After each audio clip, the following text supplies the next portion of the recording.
පටන් ගන්නවා හරියටම අපි පොඩ්ඩක් කලින් විනාඩි කිහිපයක් කලින් ලයිව් ආවා හැමෝටම රැස් වෙන්න. ડોક્ટર විජේවර්ධනත් අපිත් එක්ක සම්බන්ධ වෙලා ඉන්නවා. අපි හරියටම 4ට වැඩේ පටන් ගන්න ලෑස්තිලා ඉන්නේ. රුපියලට මොකද වෙන්නේ සහ ලංකාවේ ආර්ථිකය ගැන සහ මොන වගේ දේවල්ද අපි ඉස්සරහට කරන්න ඕනේ සහ රටක් විදියට අපිට තියෙන අභියෝග ගැන සහ රුපියල ගැන සහ මේ හැමෝම කතා වෙනවා LC ඕපන් කරගන්න අමාරුයි. සමහරුන්ගේ තියෙන NRFC කිනුම් වල සල්ලි ගන්න බෑ කියලා මම දැක්ක Facebook එකේ දාලා තිනවා. අපි ඒ ගැන ඉස්සරහට කතා කරන්න බලාපොරොත්තු වෙනවා. අපිට තව විනාඩියක් තියෙනවා. දන්න කට්ටියටත් දැනගන්න ෂෙයා කරන්න. ඒ වගේම ඇඩ්වොකාටා ප්ලස් පේජ් එකේ මේ වීඩියෝ එක තියෙනවා. ඒ වගේම මේක අපේ YouTube එකටත් අපි ඇතුළත් කරන්න බලාපොරොත්තු වෙනවා. ඒක නිසා අපිත් එක්ක සම්බන්ධ වෙන්න කියලා අපි හැමෝටම ඉල්ලා සිටිනවා. ඒ වගේම ඔයගොල්ලෝගේ තියෙන ප්‍රශ්නත් අපිට ඉදිරිපත් කරන්න පුළුවන්. ඒ වැඩසටහන අතර වාරයේදී අපි විනාඩියක් දෙමු අනිත් හැමෝම සම්බන්ධ වෙනකන්. ඊපස්සේ අපිට පුළුවන් වැඩේ පටන් ගන්න.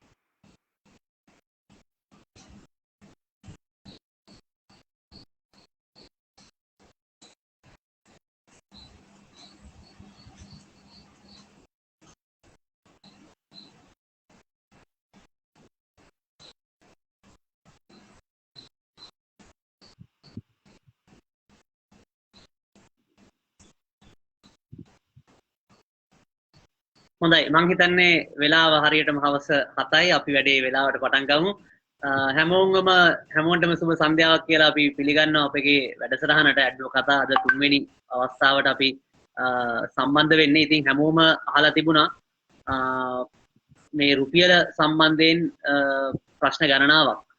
ඒ වගේම රටේ ආර්ථික තත්ත්වය ගැන ඉතින් අපි හිතුවා මේ ගැන දැනුවත්භාවයක් තියෙන මේ ගැන අත්දැකීම් තිබෙන චරිතයක් සමග මේ ගැන සාකච්ඡා කරන්න. අපි හැමදෙනාම දන්න ශ්‍රී ලංකා මහා බැංකුවේ හිටපු නියෝජ්‍ය අධිපති ආචාර්ය W විජේවර්ධන මැතිතුමා තමයි අද අපිත් එක්ක ඇඩ්වොකටා සාකච්ඡාවට සම්බන්ධ වෙන්නේ. සුබ සන්ධ්‍යාවක් සහ ආයුබෝවන් කියලා පිළිගන්නවා ડોક્ટર විජේවර්ධන අපේ සාකච්ඡාවට. සුබ සන්ධ්‍යාවක් ආයුබෝවන් දන්නත්. අපිත් එක්ක Facebook live බොහෝ පිරිසක් එකතු වෙලා ඉන්නවා. අපි ඒගොල්ලෝ හැමෝටම ආරාධනා කරනවා ඔබගේ තිබෙන ප්‍රශ්න අපිට යොමු කරන්න. අපි බලාපොරොත්තු වෙනවා ඔබේ ප්‍රශ්න වලට උත්තර ලබා දෙන්න. මං කෙලින්ම ડોક્ટર විජේවර්ධන වැඩේ මුලින්ම හැමෝම අහන්නේ දැන් රුපියලට මොකද වෙන්නේ කියලා. මේ ලංකාවේ බොහෝ දෙනෙක් රුපියල බලන්නේ ඩොලර් එකක් ගන්න රුපියල් කීයක් ගෙවන්න ඕනේද කියලා. ඉතින් දැන් ගොඩක් දෙනෙක් අහලා තිබ්බා බැංකුව වලින් නම් රුපියල් 200කට ආසන්න ගාණක් දෙන්නේ. උනාට මේ එළියට ගියාට පස්සේ රුපියල් 215ට 217ට ඊටත් වඩා වැඩි ගණන් වලට සමහරවල් ඩොලර් තියෙනවා. එතකොට ඒක සාමාන්‍ය අපිට නිතරම ඇහෙන ප්‍රවෘත්ති වල එහෙම කියන්නේ බැංකුවල ගණන්. නමුත් මෙතන පොඩි වෙනසක් තියෙනවා. ඉතින් ඒක නිසා ඕක තමයි ගොඩක් දෙනෙක් හිතන්නේ මේ රුපියල අවප්‍රමාණ වෙනවා රුපියල බාල්දු වෙනවා කියලා. මොකද්ද ડોક્ટર විජේවර්ධන ඇත්තටම වෙන්නේ? මිනිස්සුත් පොඩ්ඩක් කන්ෆියුස් වෙලා වගේ ඉන්නේ. මොකද්ද මේක ගැන තියෙන විද්‍යාත්මක පැහැදිලි කිරීම?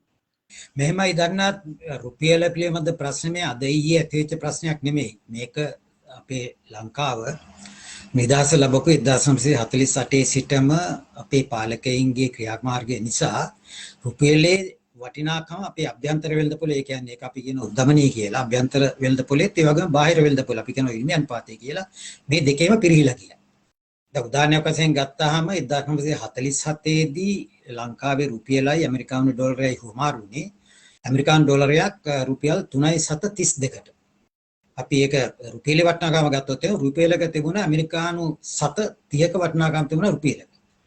නමුත් අද දැන් ඔබම කියන පරිදි දැන් අපි වාණිජ බැංකුව වල තිබෙන නිල විනිමය අනුපාතය ගත්තාම මේ නිල විනිමය අනුපාතයේ තියෙන ඇමරිකන් ඩොලරයක් රුපියල් 200යි කියලා 202 කියලා. ඒ කියන්නේ ඇමරිකන් ඩොලරයක මේ රුපියලක වටිනාකම මේ අද බැහැලා තියෙන ඇමරිකන් ඩොලරේ වටිනාකමින් ගන්නොත් එහෙම ඇමරිකාවේ 7%කින් භාගයකට.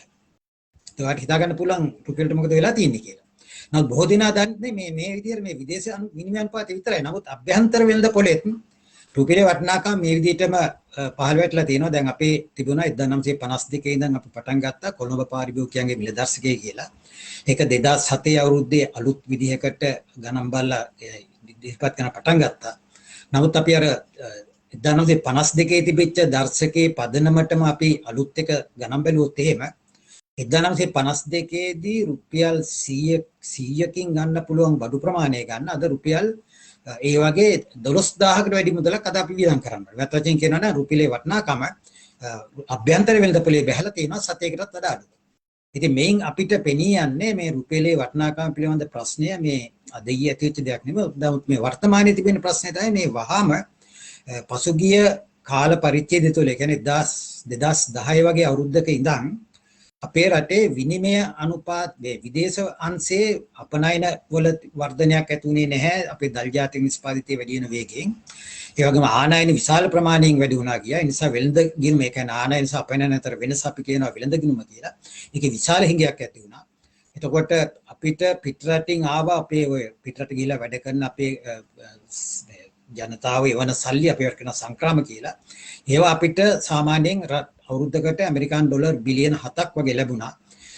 ඒ ලැබුණත් අපිට අපේ අර වර්තමානයේ අපි ගෙවන වියදම් පියවා ගන්න පුළුවන් කමක් ලැබුණේ නැහැ ලැබිච්ච ආදාය නිසා. අපේ අර ජංගම ගිණුම කියන එකේ ඩොකඩවා හිඟයක් ඇති වුණා. ජංගමනේ හිඟයක් ඇති වුණාම අනිවාර්යයෙන්ම අපි පිටරටින් ණය ගන්න ඕනේ. මේ නිසා ණය බරිතභාවය වැඩි වුණා. ණය බරිතභාවය වැඩිලා අද අපි ඉන්න තත්ත්වය තමයි මේ ණය ආපහු ගෙවන්න ඕනේ. ඒ වගේම රටේ ආනයන මේ පරිමාව අපි පවත්වාගෙන යනවා. මොකද ආනයන ඉතාමත්ම අත්‍යවශ්‍යයි අපිට. අමුද්‍රව්‍ය අවශ්‍යයි අපේ ඇඟලුම් කර්මාන්ත වලට. එතකොට අපිට අපේ වාහන දුවන්න අපිට කයිය තෙල් අවශ්‍යයි. ඒ වගේ විදුලි බලය අපිට නිෂ්පාදනය කරලා දෙන්න කයිය තෙල් වලින්. ඉතින් මේ හැම දෙයක්ම ගත්තාම ඒ ආනයන පරිමාව ඉතාමත්ම වැඩි. ඉතින් මේ අනුව බලනකොට අද අපි ඉන්නේ ඉතාමත්ම මේ භයානක තත්වයකට අපිපත් වෙලා තියෙනවා. මේ භයානක තත්වය කියන්නේ අපිට දැන් අපේ විදේශ වත්කම් තිබෙනවා නම් අපේ රටේ දනනාත් ඒ විදේශ වත්කම් වලින් අපිට පුළුවන් දැන් මේ වගේ తాවකාලිකව අපිට මේ ඇතිවෙන මේ ගැටලුව විසඳ ගන්න. නමුත් අවසනාවට වගේ විදේශ වත්කම් පිරීලා ගිහිල්ලා දැන් අපිට තිබෙන්නේ අවසානම දත්ත තිබෙන්නේ 2021 අවුරුද්දේ මැයි මාසේ අගර තියෙන දත්ත තමයි මහ බැංකුව නිදහස් කරලා තියෙන්නේ. කියනෝ බලනකොට සමස්ත විදේශ වත්කම් ප්‍රමාණය ඇමරිකන් ඩොලර් බිලියන 4ක් පමණ වෙනවා. නමුත් ඒ පාවිච්චි කරන්න පුළුවන් වෙන්නේ බිලියන 3.6ක් වගේ. මොකද මිලියන 400ක් වගේ තියෙන රත්තරන් සංචිතය ඒක එකපාරට අපිට විකුණන්න බෑ. ඒ නිසා මේ බිලියන 3.6 අපි දැන් පාවිච්චි කරන්න ඕනේ රටේ ඉදිරි මාස 12 තුල ගෙවිය යුතු ණය. දැන් මෙතෙන්දී බොහෝ දෙනා හිතන්නේ මේ ආණ්ඩුව ගත්ත ණය පමණයි අපිට බරක් වෙලා තියෙන කියලා. නමුත් අපේ රටේ පෞද්ගලික අංශයත් ණය අරන් තියෙනවා. පෞද්ගලික කම්පැනි, බැංකු. එතකොට සමස්ත රටේ මුළු ණය ප්‍රමාණය ගත්තාම ඉතිරි මාස 12 තුල මහ බැංකුවේ සංඛ්‍යාලේඛන අනුව අපිට ඇමරිකන් ඩොලර් බිලියන 7ක් අවශ්‍යයි මේ ණය ගෙවන්න. ණය අපව ගෙවටත් පොලිය අපව ගෙවන්න. ඉතින් පැහැදිලිවම පේනවා ඇති දැන් අපේ දැන් අපි පුද්ගලයෙක් නම් දන්නත් එයාගේ සාක්කුවේ තියෙන සල්ලි නෑ දැන්. සල්ලි ප්‍රමාණය ඔක්කොම ගිහිල්ලා. ඉතින් එතකොට කරන්න තියෙන දේ තමයි ඉතින් එතකොට වෙන්නේ කො පිටින් ණය ගන්න ඕනේ. එහෙම නැත්නම් අපි ඉතින් බැගෑපත් වෙන්න ඕනේ. අපි දැන් තත්ත්වය අපේ භයානකයි කියලා. ඉතින් අද තිබෙන තත්ත්වය ඔන්නේ තත්ත්වය. ඉතින් වර්තමානයේදී අපේ මහ බැංකුවත් ඒ වගේම වර්තමාන ආණ්ඩුවත් ඉතාමත්ම මේ ඒගොල්ලෝ හිතාගෙන ඉන්නවා ඒගොල්ලන්ට මේ රුපියල් 202 මට්ටමට මේ විනිමය අනුපාතයේ පවත්වාගෙන යන්න පුළුවන් කියලා. එහෙම හිතාගෙන ඒගොල්ලෝ ඒ මට්ටම මේ තද කරගෙන ඉන්නවා. මේ හරියට රබර් බෝලයක් මේ දියට තද කරගෙන ඉන්නවා වගේ තද කරගෙන ඉන්නවා. එහෙම තද කරගෙන හිටියට රටේ විනිමය නැති නිසා වාණිජ්‍ය බැංකු වලට ගියාම පුද්ගලයන්ට අර විනිමය අනුපාතයකට ඩොලර් නැහැ. ඒගොල්ලෝ පිටට ගියාම තමයි අර දන්නාත් කියන විදිහට දැන් ඊයේ අපි බලනකොට පිට වෙළඳපොලේකට අපි කියන කළුකඩ වෙළඳපොල කියලා. කළුකඩ වෙළඳපොලේ විනිමය අනුපාතය කියලා තිබෙන ඇමරිකන් ඩොලරයක් රුපියල් 226ක්. ඉතින් මේ පැහැදිලි වෙන්නේ දැන් ඔය කළුකඩ වෙළඳමිලයි අපේ නිල විනිමය අනුපාතය අතර පරතරය 12ක් විතර ඇවිල්ලා තියෙනවා. ඉතින් සාමාන්‍යයෙන් ඒක භයානක තත්ත්වයක්.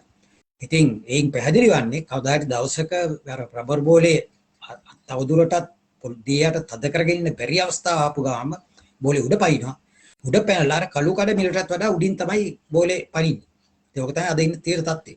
ඩොක්ටර් විජයවර්ධන ඔබතුමා වැදගත් කාරණයක් මතු කරේ. දැන් ගොඩක් කට්ටිය බැත්තනම් බය වෙලා ඉන්නවා. දැන් අපි දන්නවා සංචාර කරන කට්ටිය විශේෂයෙන්ම පිටරට ඉගෙන ගන්න ළමයි ඉන්නවා. ඒගොල්ලෝ දැන් විශ්වවිද්‍යාල පටන් ගන්නවා අනිත් රටවල කොවිඩ් තත්ත්වය සමනයකට පත් වෙනවත් එක්ක. එතකොට ඇත්තටම මේගොල්ලොන්ට දැන් අපි දන්නවා පිටරට යද්දි හැමෝම ඩොලර් කිහිපයක් අරගෙන යනවා. කිහිපයක් කියලා කියන්නේ බැංකුවට ගිහිල්ලා ඩොලර් 200ක් 300ක් හරි ඕන ගානක් අරන් යනවා. එතකොට ඩොක්ටර් විජයවර්ධන හිතන විදිහට ඒගොල්ලොන්ට මේ ඩොලර් ගන්න බැරි වෙනවද? මොකද අර NRFC ගිණුම් වල තියෙන කට්ටියත් මම දැක්ක දාලා තියෙනවා. මේ අපේ ඩොලර්ම අපිට දෙන්න බෑ කියලා බැංකුව කියනවා කියලා. මොකද්ද ඩොක්ටර් විජයවර්ධන ඇත්තටම වෙන්නේ එතකොට? ඇත්තටම දන්නත් වෙන්නේ ඩොලර් නැහැ. ඩොලර් ඒ කියන්නේ ඩොලර් වාණිජ්‍ය බැංකුවල ඩොලර් නැහැ. ඒ නිසා ඒගොල්ලන්ට ඩොලර් විකුණන්න බෑ. මහ බැංකුව සාමාන්‍යයෙන් මෙවැනි අවස්ථාවලදී වාණිජ්‍ය බැංකුවල ඩොලර් විකුණන මහ බැංකුවේ ඩොලර් නැහැ. විශේෂයෙන්ම දැන් අපිට මේ මාසේ ජූලි මාසේ 27 වෙනිදා අපි අර ඉන්ටර්නැෂනල් සවරින් බොන්ඩ්ස් කියලා අපි කියන අර ස්වෛරී ජාත්‍යන්තර සයුරී බැඳුම් කරයක් තිබෙනවා ඇමරිකානු ඩොලර් බිලියන 1ක. ඒකේ පොලියත් එක්ක එනකොට ඇමරිකානු ඩොලර් බිලියන 1යි තව මිලියන 32ක් වගේ අපිට ගෙවන්න ඕනේ. දැන් මේක 27 වෙනිදා අපි ගෙවන්න ඕනේ. මේක ගෙවන්න තමයි මේ සල්ලි ටික ඉතුරු කරගෙන ඉන්නේ. මොකද එහෙම ගෙවුවෙත් නැත්තම් වෙන්නේ මොකද අපි ණය පෙරහැරව පුද්ගල විදිහට අපි හංගඩු ගහලා අපේ රටට නැවත වරක් ණයක් ලබා ගැනීමේදී බලවත් දුෂ්කරතා ඇති වෙන්න පුළුවන්. දැන් මේ తত্ত্বය මේ දන්නා දැන් මම පිටරට විසිද්දා ඉන්නකොට ඔය නයිජීරියාවේ ගානාවේ ශිෂ්‍යයට මේ දේ ඇති වුණා. ඒගොල්ලෝ ගානාවේ ආණ්ඩුවෙන් නයිජීරියාවේ ආණ්ඩුවෙන් ඒගොල්ලෝ මේ ඇත්තටම ශිෂ්‍යත්ව අරගෙන ඇවිල්ලා ඒ ආණ්ඩුවේ ශිෂ්‍යත්ව මත මේ ඒගොල්ලෝ ඉගෙනගෙන හිටියා. නමුත් අවසානට වගේ ඒ රටවල විනිමය ප්‍රශ්න මතුවෙච්ච ගාම ඒගොල්ලන්ට මේ කිසිම හවුවරණක් නැතුව ඒගොල්ලන්ට සම්පූර්ණයෙන්ම මේ හැමදේම ඒගොල්ලන්ගේ බිඳ වැටුණා. ડોક્ટર විජේවර්ධන මම කැමතියි දැනගන්න මාව ඇහෙනව නේද ડોક્ટર විජේවර්ධන? අවුනම කැමරාව ඒක තමයි මට කැමරාව මේ පොඩ්ඩක් ෆ්‍රීස් වුණා. ප්‍රශ්නයක් නැහැ මේ මම හිතන අපි ඉස්සරහට යමු. එතකොට ડોક્ટર විජේවර්ධන මේ මම කැමතියි දැනගන්න මේ දැන් ඩොලර් ડોક્ટર විජේවර්ධන ඩොලර් නැහැ කියලා. දැන් එතකොට අපි දන්නවා අපේ අපනයනකරුවන් ඉන්නවා. ඒගොල්ලෝගේ අපනයන රැඳිලා තියෙන්නේ ආනයන මත. දැන් අපි තේ ගත්තොත් එහෙම තේ ලංකාවේ හැදුවට ඔය තේ වල පැකේජින් කරන ඒවා ෆ්ලේවර්ස් දාන ඒවා ප්‍රින්ට් කරන ඒවා පොලිතින් ෆිල්ම් ඒ වගේ දේවල් ડોક્ટર විජේවර්ධන ඒවා පිටරටින් ගෙන්නන්න. එතකොට ඔබතුමා කියන්නේ දැන් එතකොට ඒගොල්ලොන්ට LC ඕපන් කරගන්න බෑ. එතකොට ඩොලර් නැත්තම් ඒගොල්ලෝ මොකද්ද ડોક્ટર විජේවර්ධන කරන්න ඕන ඇත්තටම? නෑ ඇත්තටම මේ දන්නත් ඔය කියන ප්‍රශ්නේ ඇති වෙලා තිබෙනවා. මේ දැන් විශේෂයෙන්ම දැන් ඔය ප්ලාස්ටික් කර්මාන්තයේ නිරත වෙලා ඉන්න අයට ඒගොල්ලන්ට ගේන්න ඕනේ අමුදොරේ පිටරටින්. ඉතින් ඒගොල්ලෝ බැංකුව වලට ගියාම බැංකුව ඒගොල්ලන්ට කියලා තියෙන්නේ ඒගොල්ලෝ ගාව ඩොලර් නෑ. ඩොලර් තියෙනවා නම් ඩොලර් හොයාගෙන එන්න අපිට පුළුවන් LC ඕපන් කරන්න කියලා. ඉතින් විශේෂයෙන්ම දැන් ඔක ඇඟලුම් කර්මාන්තයේ එච්චර බලපාන්නේ නැහැ දන්නත්. මොකද ඇඟලුම් කර්මාන්තයේ අය ඩොලර් උපයන නිසා ඒගොල්ලන්ට මේ ඇඟලුම් වලට අවශ්‍ය අමුද්‍රව්‍ය වලට ඩොලර් වලින්ම ගෙවන්න පුළුවන්. නමුත් දැන් දේශීය මේ වෙළඳ පොළට භාණ්ඩ සපයන්න පිටරටින් අමුද්‍රව්‍ය ගෙන්නන ආය කර්මාන්ත සිළු දෙනාම අද හිර වෙලා තිබෙනවා. ඉතින් ඒක ඒ ඩොලර් හිඟවීම ලොකු ප්‍රශ්නයක් අපිට. ඉතින් මේ ප්‍රශ්නේදී මම හිතන්නේ මේට වඩා මේ බොහොම ප්‍රඥා ගෝචර අන්දමින් අපේ මේ ප්‍රතිපත්ති සම්පාදකයෝ ක්‍රියා කරනවා නම් මේ ප්‍රශ්න විසඳ ගන්න පුළුවන්. මම දන්නට කියන්න කැමතියි මෙවැනි මේ පළවෙනි අවස්ථාව නෙමෙයි ලංකාව මෙවැනි අර්බුදයකට ගියේ. මේට පෙර අවස්ථා දෙකකදීම මෙවැනි අර්බුදයකට ගියා. ඒ කියන්නේ 1988 අවුරුද්දේදී අපේ ජනතා යුක්ති පෙරමුණේ කැරැල්ලේ උපරිම අවස්ථාවේ තිබෙන විට ලංකාවේ විදේශ වත්කම් වැටුණා ඇමරිකානු ඩොලර් මිලියන 274. ඒ කියන්නේ මේ විදේශ වත්කම් අපිට ප්‍රමාණවත් උනේ සති 5ක ආනයන කරන්න විතරයි.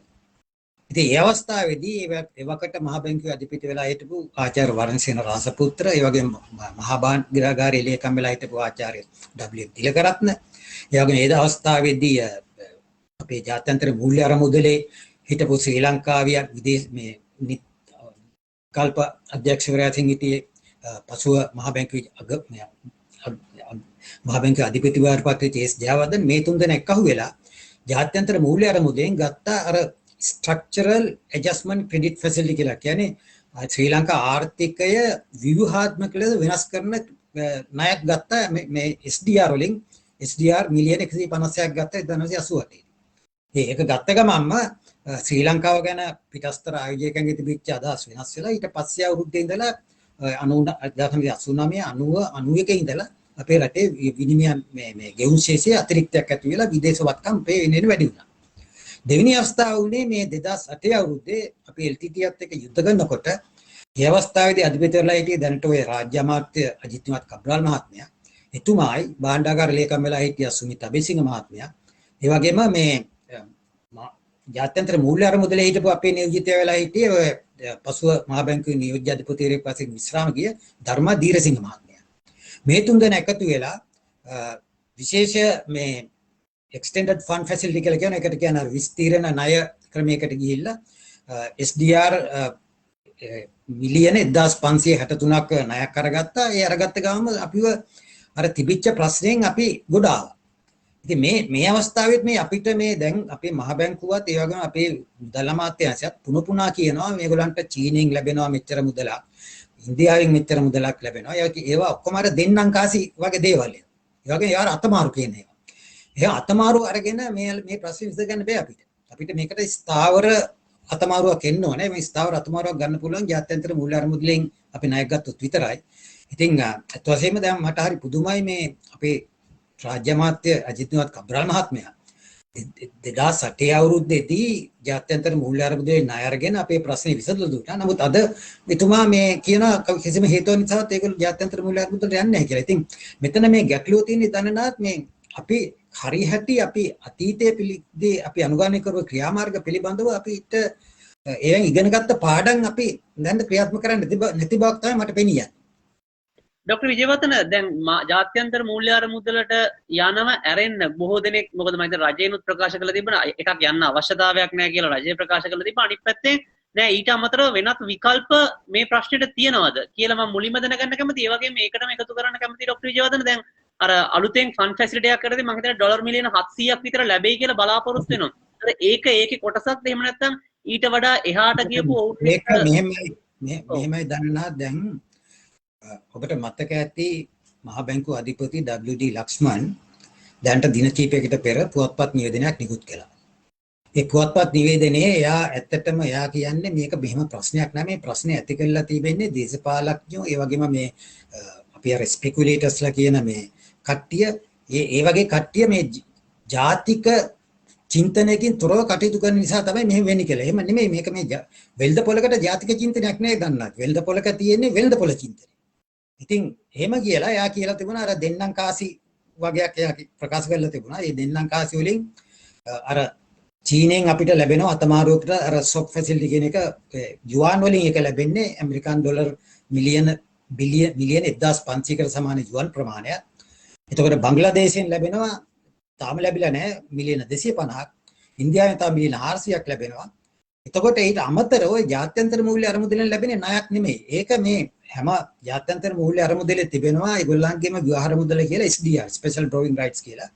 විශේෂ හැරගැනුම් අයිතිවාසිකම් කියන එක. ඒ විශේෂ හැරගැනුම් අයිතිවාසිකම් කියන්නේ ඒගොල්ලන්ගේම ඒ කියන්නේ හරියට ඇමරිකානු ඩොලරය වගේ ජාත්‍යන්තර මූල්‍ය අරමුදලේ තියෙන මේ ව්‍යවහාර මුදල. දැන් මේක කලින් කාලෙට මේගොල්ලෝ නිකුත් කරන අලුතෙන් දැනට ඒගොල්ලෝ සාකච්ඡා පවත්වාගෙන යනවා SDR බිලියන 650ක් අලුතෙන් නිකුත් කරන්න. එහෙම නිකුත් කළාම සෑම රටකටම ඒගොල්ලන්ගේ තිබෙන අර ජාත්‍යන්තර මූල්‍ය අරමුදලේ තිබෙන මේ කොටස් ප්‍රමාණය අනුව සෑම රටකටම යම්කිසි කොටසක් ලැබෙනවා. ඉතින් අපිට තියෙන කොටස අනුව අපිට ලැබෙන ප්‍රමාණය තමයි ඇමරිකන් ඩොලර් වලින් මිලියන 800ක ඒක නොමිලේ ලැබෙන දෙයක්. නමුත් ඒක ලැබෙන්නේ SDR වලින්. දැන් ඒක අපි පාවිච්චි කරනවා නම් දන්නත් අපි මේක ඩොලර් වලට විකුණන්න ඕනේ. ඉතින් ඩොලර් වලට විකුණනවා නම් තවම එක ගාතාවක් නැහැ ඇමරිකා එක්සත් ජනපදයේ ඒගොල්ලෝ මේ SDR මිලදී අරගෙන ඒගොල්ලෝ ඩොලර් නිකුත් කරනවා කියලා ඒගොල්ලෝ තාම එකඟ වෙලා නැහැ. ඒගොල්ලෝ බැරිලා කිව්වොත් එමේ ඇමරිකා එක්සත් ජනපදයේ අපිට SDR වලනේ අපි ඩොලර් විකුණන්නේ නැහැ කිව්වොත් එහෙම මේවා නිකන් අර මේ අපේ සාක්කුවේ තියෙන මේ අපි හිතමු සමහර ලාවට මැද පෙරදිග ගිහින් ආපිය සාක්කුවේ සල්ලි තියාගෙන ඉන්නේ. අන්න ඒ වගේ සල්ලි බවට මේකපත් වෙනවා. ඉතින් ඒ නිසා මේ මිලියන 800 පිළිබඳව එච්චර ලොකු මේ බලාපොරොත්තුවක් තියාගෙන වැඩ කරන එක සුදුසු ක්‍රියාවක් විදිහට මම නම් සලකන්නේ නැහැ මහ බැංකුව. මොකද තවම ඇමරිකා එක්සත් ජනපදයේ තීන්දුවක් කරන්නේ නැහැ. අපිට දෙන SDR ප්‍රමාණය මිලදී අරගෙන ඒගොල්ලෝ අපිට ඩොලර් දෙනවා කියලා. මොකද ඒගොල්ලෝ කල්පනා කරන්නේ දැන් SDR වලට ලැබෙන පොලි අනුපාතිකය 0.05යි. ඉතින් කිසිම රටක් කැමති වෙන්නේ නැහැ නේ 0.05ක මේ පොලි අනුපාතයක් ලබාගෙන SDR ගොඩ ගහගන්න. ඒක ඇමරිකාවට ඒක වැඩක් නැහැ ඒක. ඉතින් ඒ නිසා දැන් දැනට මේ ජාත්‍යන්තර මූල්‍ය අරමුදලයි ඇමරිකා එක්සත් ජනපදයේ මේ භාණ්ඩාගාර දෙපාර්තමේන්තුවේ අතර සාකච්ඡා පැවැත්වෙන්නේ මේ විදිහට නිකුත් කරන SDR අපිට ලැබෙනකොට මේ දිනුවන් රටවල් වලට දිනුවන් රටවල් වල SDR ප්‍රමාණය මිලදී අරගෙන ඒගොල්ලෝ මේ ඩොලර් නිකුත් කරන්න කැමති කරවගන්න එක තමයි දැන් තියෙන සාකච්ඡාව. ඉතින් මේවා මේ අතමාරු ක්‍රම වලට වලින් මේ වැඩේ කරන්න බෑ. ඊළඟට කරන්න පුළුවන් තමයි දීර්ඝ කාලීන අපි අර ජාත්‍යන්තර සෛරී බැඳුම් කර වලට යන්න පුළුවන්. මොකද අද තියෙන තත්ත්වය තමයි අද කවුරුත් දන්නවා අපේ දැනට නිකුත් කරලා තියෙන සෛරී බැඳුම් කර විකිනෙන්නේ විශාල වට්ටමකට. දැන් උදාහරණයක් විදිහට දැන් මේ ජූලි මාසේ 27 වෙනිදා කල්පිරෙන බැඳුම් කරය 27 වෙනිදා කල්පිරුණාම ශ්‍රී ලංකා ආණ්ඩුවේ බිලියන 1000ම ගෙව්වොත් ඒ වගේම එකට අදාළ පොලිය කිව්වොත් එහෙම ඩොලර් 100ක වටිනාකම බැඳුම් කර එකට ශ්‍රී ලංකා ආණ්ඩුව ගෙවන ඩොලර් 103.712 පොලියත් එක්ක. ඒතර සාමාන්‍යයෙන් වෙන දේ තමයි දන්නනාත් ඒ කල්පිරෙන අවස්ථාවට ලං වෙන්න අර බැඳුම් කරේ වටිනාකම අරකට සමාන වෙනවා. නමුත් අවාසනාවට වගේ අර මහ බැංකුව අධිපතිතුමා අර ප්‍රකාශය කළාට පස්සේ ඒකේ මිල මට්ටම බැහැලා තියෙනවා. ඇමරිකන් ඩොලර් 100ක බැඳුම් කරේ එක මිල 95 ඉඳලා 85ට බැහැලා තියෙනවා. ඉතින් මේකේ තේරුම අපි කොච්චර කියවුණත් මේ ජාත්‍යන්තර අපේ ඉන්න ආයෝජකයෝ අපි කියන වචන පාර ගන්නේ නැහැ තවදුරටත්. ඒ නිසා තමයි ඔය මහ බැංකුවක් අනිවාර්යයෙන්ම ඉතාමත්ම සත්‍යවාදී ලෙස තමගේ තොරතුරු ප්‍රකාශ කරන්න ඕන මහ බැංකුවක් දේශපාලන දෘෂ්ටිකෝණකින් කටයුතු කරන්නේ නැතුව. ඉතින් ඒ නිසා අපි එහෙම කටයුතු නොකළාම වෙන්නේ මොකද මේ මහ බැංකුව කියන දේවල් කවුරුත් පිළිගන්නේ නැති. මේ හොඳ පැහැදිලි වීම තමයි මහ බැංකුවේ අධිපතිතුමා ප්‍රකාශය නිකුත් කරපු දවසේම අර කළු කඩේ විදිනියන් පාතකේ කපාට ඇමරිකානු ඩොලරයක් රුපියල් 220ට බැස්සා. ඒ වගේම ජාත්‍යන්තර බැඳුම් කරවල මිලත් ඩොලර් 95 සිට 85ට අඩු වුණා. ඉතින් ඒක තාමත්ම මේ බරපතල තත්ත්වයක් ඒක. ඩොක්ටර් විජේවර්ධන අපිට මේ තිවංක සෝමචන්ද්‍ර අපිට ප්‍රශ්නයක් අහලා තියෙනවා අද අගමැතිතුමා නිකුත් කරපු ගැසට් පත්‍රයේ බලපෑමත් පොඩ්ඩක් පැහැදිලි කරන්න කියලා. මොකක්ද මේකෙන් ඇත්තටම වෙන බලපෑම විශේෂයෙන්ම මේ රීපැට්‍රියේට් කරන්න බෑ කියලා තියෙනවා. සල්ලි මොකක්ද ඩොක්ටර් විජේවර්ධන මේකේ තේරුම මේක සාමාන්‍ය මිනිස්සුන්ට කොහොමද බලපාන්නේ? මෙහෙමයි දන්නා දැන් අපි ශ්‍රී ලාංකිකයෝ ලංකාව අත්හැරලා පිටරටක පදිංචි වෙනකොට ඒගොල්ලන්ට එහෙ ගිහිල්ලා තමන්ගේ මේ ඒගොල්ලන්ට ගියක් අරගෙන කුලියට අරගෙන ජීවත් වෙන පටන් ගන්න සුළු මුදලක් ඒගොල්ලන්ට අවශ්‍යයි. දෙවෙනි එක ඒ අයට මේ රටේ අපි හිතුවොත් එහෙම දැන් ඒගොල්ලන්ට මේ ප්‍රොවිඩන්ට් ෆන්ඩ් එකේ කියන්නේ අර්ථසාධක අරමුදල එහෙම ලැබිලා තියෙනවා නම් ඒ අරමුදල ඒගොල්ලන්ට එහෙ වීදම් කරන්න ගෙනියන්න අවස්ථාව දෙන්න ඕනේ අපි. තුන්වෙනි එක මේ අයට මේ රටේ දේපල තියෙනවා නම් ඉඩකඩම් ගොඩනැගිලි ආදී තියෙනවා නම් ඒවැ වටිනාකම ඒ රටට ගෙනියන්න ඉඩ දෙන්න ඕනේ. ඉතින් මෙච්චර කාලේ ඒ කියන්නේ 2008 දක්වා මේක තද ලෙස තහංචි දාලා තිබුණේ. නමුත් 2008 දී ඔය දැනට අපේ රාජ්‍ය අමාත්‍ය අජිත් කුමාර් කබ්‍රාල් මැතිතුමා මහා බැංකුව අධිපතිලා ඉන්න කාලේ මේක නිදහස් කළා. නිදහස් කළා ඇමරිකානු ඩොලර් 1,50,000 දක්වා ගෙනියන්න ඉඩ දුන්නා ඕනෑම කෙනෙකුට මේ තමන්ගේ දේපොළ. ඒ කියන්නේ ඉඩමක් විකුණුවොත් ගියක් විකුණුවොත් එහෙම ඒගොල්ලන්ට පුළුවන් ඇමරිකානු ඩොලර් 1,50,000 දක්වා ගෙනියන්න. ඉතුරු මුදල් වැඩිපුර තව තියෙනවා නම් එහෙම පසුව ගෙනියන්න පුළුවන්. ඒක හරි ලොකු නිදහස් කිරීමක්. ඊට අමතරව ගිහිල්ලා පදිංචි වෙන්න වියදම් වශයෙන් ඇමරිකානු ඩොලර් 30,000 ගෙනියන්න ඉඩ දීලා තිබුණා. ඊට අමතරව ප්‍රොවිඩන්ට් ෆන්ඩ් එකේ තියෙන සල්ලි ගෙනියන්න ඉඩ දීලා තිබුණා. ප්‍රොවිඩන්ට් ෆන්ඩ් එක කියන්නේ මේගොල්ලන්ගේ ඉතිරි කිරීම. නමුත් දැන් අපිට තිබෙන ප්‍රශ්නේ තමයි දන්නාත් අර බැංකු වලටවත් රටටත් ඩොලර් නැහැ. ඉතින් ඩොලර් නැති වෙනකොට මේ මුදල ගෙවන්න බෑ. ඒ නිසා දැන් අගමැතිතුමාගේ ගැසට් නිවේදනයේ කියලා තිබෙන්නේ මාස 6කට මෙය ගෙනියෑම සීමා කරනවා. සීමා කරනවා කියන්නේ අර 1,50,000ක් ගෙනියන් ඩොලර් ගෙනියන්න දීපු මුදල ඩොලර් 30,000 දක්වා අඩු කරලා තිබෙනවා. අර සෙටල්මන්ට් ෆී කියලා ඒගොල්ලන්ට ගෙවන ගිහින් පදිංචි වෙන වියදම් කරන්න ගෙවන මුදල 30,000 සිට 20,000 දක්වා අඩු කරලා තිබෙනවා. ඒගොල්ලෝ ප්‍රොවිඩන්ට් ෆන්ඩ් එකේ මුදලත් 20,000 සිට 30,000 සිට 20,000 දක්වා අඩු කරලා තිබෙනවා. ඉතින් මේකෙන් ඇත්තටම අග්‍රාමාත්‍යතුමා කියලා තියෙන මාස 6කට පමණයි කියලා. නමුත් ඉතින් මාස 6කින් පස්සේ වුණත් මේ ඩොලර් නැති වෙලා ගියොත් එහෙම මේ අත් වශයෙන්ම මේක තවදුරටත් දික් කරන්න සිද්ධ වෙයි. ඉතින් මේක ඇත්තටම බලපාන්නේ රටේ අපිට බලපාන්නේ නැහැ මේක. මේක බලපාන්නේ ලංකාවේ පිටරට පදිංචි වීමට බලාපොරොත්තු වෙන අයට මේක බලපානවා. නමුත් අපි මෙතනදී තේරුම් ගත යුතු කරුණක් තමයි දැන් නිල වශයෙන් මේ දේවල් ගෙනියන්න බැරුණාට දනලා විවිධ උපක්‍රම තියෙනවා මේවා ගෙනියන්න පුළුවන් උපක්‍රම. දැන් උදාහරණයක් විදිහට දැන් මට උගන්වපු ජයවර්ධනපුර විශ්වවිද්‍යාලයේ මහාචාර්යවරයෙක් ඕස්ට්‍රේලියාවේ පදිංචිට ගියා. එයා ලංකාවට ඇවිල්ලා දවසක් මාව හම්බෙන්න ඇවිල්ලා කිව්වා මේ එයාගේ ගියක් එයා විකුණුවා එයාගේ දුවට ඒ සල්ලි ගෙනියන්න දෙන්න කියලා. ඉතින් මම අපේ විනිමය පාලන දෙපාර්තමේන්තුවෙන් ගියාම ඒගොල්ලෝ ගෙනියන්න දෙන්න බෑ කියලා. පස්සේ මට මේ අපේ මහාචාර්ය හම්බෙලා මම ඇහුවා දැන් මොකද වුනේ කියලා. අයියෝ ඔයගොල්ලන් අපිට වැඩක් නැහැ නේ අපි සල්ලි ගෙනියන ඉතින් අපි දන්නවා කියලා. ඉතින් මේ හොරපාරේ සල්ලි ගිහිල්ලා. ඉතින් මේකම සිද්ධ වෙනවා අනිත් අංශවලුත් මේ දන්නා. දැන් උදාහරණයක් විදිහට අද ලොකුම ගැටලුවක් බවට පත් වෙලා තියෙන මේ ක්‍රිප්ටෝ කරන්සි මේ පිරමිඩ් ස්කීම්ස්. මේ ක්‍රිප්ටෝ කරන්සි පිරමිඩ් ස්කීම්ස් වලින් ඒගොල්ලෝ ලංකාවේ මුදලින් මුදල් බාර ගන්නවා ලක්ෂ 7 දක්වා පොරොන්දු වෙනවා ක්‍රිප්ටෝ කරන්සි මේගොල්ලන් ගිණුමකට බැර කරනවා කියලා. ඉතින් රුපියල් ලක්ෂ 7 මේගොල්ලෝ කොහොමද ගෙනියන්නේ පිටරටට? ඒ ගෙනියන ක්‍රම මාර්ග තියෙනවා. ක්‍රම මාර්ග වලින් ඒවා ගෙනියනවා. ඉතින් ඒවා ගෙනිහිල්ලා අර ක්‍රිප්ටෝ කරන්සි කියලා මේගොල්ලන්ගේ ගිණුම් වල බොරුවට බැර කරනවා අන්තිමේදී මේගොල්ලන්ගේ ඉතිරි කිඩුනුත් නැති වෙලා යනවා විශාල මේ උදරුකට පාත්‍ර වෙනවා මේ ලංකාවේ ජනතාව. ඉතින් මේක තමයි අද තිබෙන තත්ත්වය. මම ඒකනේ පොඩ්ඩක් දැනගන්න කැමතියි ડોක්ටර් විජයවර්ධන මේ දැන් විශේෂයෙන්ම පොලි අනුපාතත් අඩු වෙලා නිසා එතකොට සාමාන්‍යයෙන් බැංකුවේ සල්ලි දැම්මට වැඩකුත් නැහැ. ගොඩක් කට්ටිය මටත් සමානවල කතා කරලා අහනවා මම හිතන්නේ ඔබතුමාටත් ගොඩක් කට්ටිය කතා නැති දැන් මේ අපේ සල්ලි වලට මොකද සල්ලි තියෙන කට්ටිය ඉඩම් ගන්නවද එහෙම කියලා අපිට මම හිතන්නේ ඒ වගේ දෙයකට උපදෙස් දෙන්න අමාරුයි අපි මේ මූල්‍ය උපදේශකයෝ නෙවෙන නිසා. නමුත් ඒ වගේම දැන් ඔය වගේ විවිධ ක්‍රම හරහා ඇවිල්ලා තියෙනවා පිරමිඩ් ස්කීම් එක එක සල්ලි මෙහෙ දාන්න අරහෙ දාන්න කියලා. මේ අපි හිතන්නේ ජනතාව දැනුවත් කරන්න ඕනේ ડોක්ටර් විජයවර්ධන ඒවා හොඳ දේවල්ද ඒවා කොහොමද මේකට බලපාන්නේ මම කැමතියි දැනගන්න පොඩ්ඩක් මොකද්ද මේක මෙතනයි දැන් අපිට තේරුම් ගන්න පුළුවන් දනලා රටේ ජනතාවට තිබෙන ගැටලුව පළවෙනි එක තමයි බැංකු පද්ධතිය තුල පොලි අනුපාත ඉතාමත්ම පහළ මට්ටමක පවත්වාගෙන යන ආණ්ඩුව උද්දමනයේ 6.5ක් විතර තියෙනකොට බැංකු වලින් ගෙන්නේ 4.5යි ගෙවන්නේ. ඒ ඔක්කොම මේ අපේ භාණ්ඩාගාර බිල්පත් වලට ගෙවන්නේ 4.5යි. ඉතින් එතන ගත්තාම අර පුද්ගලයෙකුට රුපියල් 100ක් ඉතුරු කළොත් එහෙම එයාගේ උද්දමනය නිසා අවුරුද්දකදී මේක අඩු වෙනවා වටිනාකම රුපියල් 94ට ගෙවන පොලිය 4.5 නිසා මේක 98.50ක් වගේ තමයි අතට ඇවිත් අතට 1.50ක් පාඩුයි. ඉතින් මේ තත්ත්වයේ අර්ථේ කිසිම කෙනෙක් කැමති වෙන්නේ නැහැ බැංකුවල මුදල් දමලා තියාගන්න.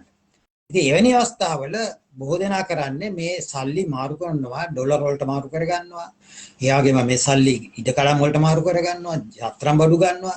ඊට අමතරව අද ඇති වෙලා තිබෙන දේ තමයි මේ පිරමිඩ් ස්කීම්ස් ඇති කරලා තිබෙනවා. මේගොල්ලන්ට කියලා තියෙනවා ඔබලා පිරමිඩ් ස්කීම්ස් වලට ගියොත් එහෙම මෙච්චර විශාල වාසි ප්‍රමාණයක් ලබා ගන්න පුළුවන්. ඉතින් මේවා ඇත්තටම මේ ප්‍රචාරය කරන්නේ මේ නෙට්වර්ක් මාකටිං කියලා කියන්නේ මාකටිං අලෙවිකරන ජාල විදියට ප්‍රචාරය කරලා තමන් මේකට ගේනවා නම් එහෙම පුද්ගලයෝ මේකට සම්බන්ධ වෙන අනිත් පුද්ගලයෝ ප්‍රමාණය වැඩි වෙන්න තමන්ට ලැබෙන ලාභත් වැඩි වෙනවා කියලා තමයි ඒගොල්ලෝ පොරොන්දු වෙන්නේ. ඉතින් ඇත්තටම අපි කවුරුත් දන්නවා මුලින් මේකට සහභාගී වෙන අයට මේ මුදල් ලැබෙනවා. අන්තිමට සහභාගී වෙන මේක ලැබෙන්නේ මේ පිරමිඩ් ස්කීම් බිඳ වැටෙනාම තමන්ට අර තිබිච්ච මුදලුත් නැති වෙලා බොහෝ දෙනාට මේ මුදල් නැති වෙලා තිබෙනවා. ඒ නිසා අපේ නම් අවවාදයේ මොනතරම් ප්‍රශ්න තිබුණා වුණා මොනතරම් අපිට පොලි අනුපාතකයේ අඩුවට ලැබුණා වුණා පිරමිඩ් ස්කීම්ස් වලට යන්න එපා කියන එක තමයි අපිට දෙන්න පුළුවන් අවවාදය. ඔව් මුස්ලිදී ડોක්ටර් විජයවර්ධන අපිට ප්‍රශ්නත් ගොඩක් එනවා මේ අපිට රුවන්පුර දේශා බණ්ඩාර අපෙන් අහනවා ඉදිරියේදී ශ්‍රී ලංකාවෙන් නිකුත් කළ ක්‍රෙඩිට් කාඩ් ඩෙබිට් කාඩ් පිටරට භාවිතා කිරීමේ තහංචියක් පැනවේද කියලා මම ඒකට එකතු කරන්න කැමතියි.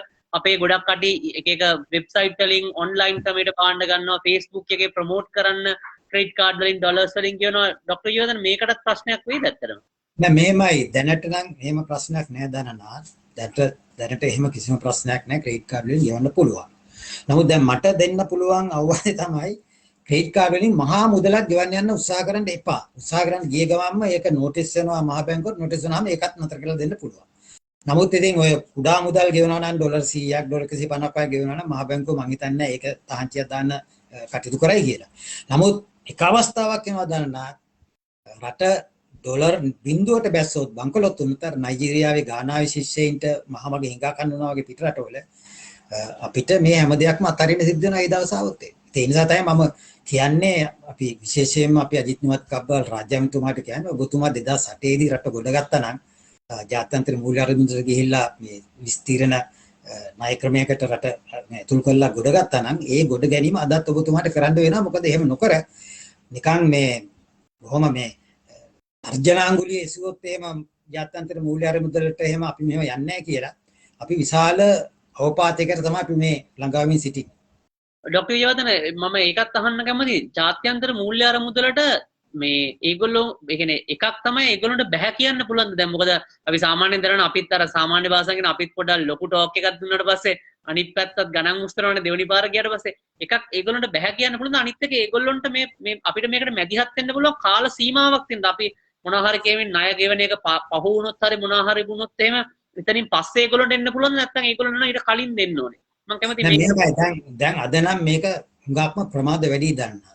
මොකද සාමාන්‍යයෙන් ජාත්‍යන්තර මූල්‍ය අරමුදලත් එක්ක ණයක් අපි නෙගෝෂিয়েට් කරනකොට අඩුම වශයෙන් මාස 6ක් අපිට අවශ්‍යයි. ඒ නිසා දැන් අද අපි නෙගෝෂিয়েට් කරන පටන් ගත්තොත් අපිට මුදල් ලැබෙන්නේ දෙසැම්බර් මාසේ.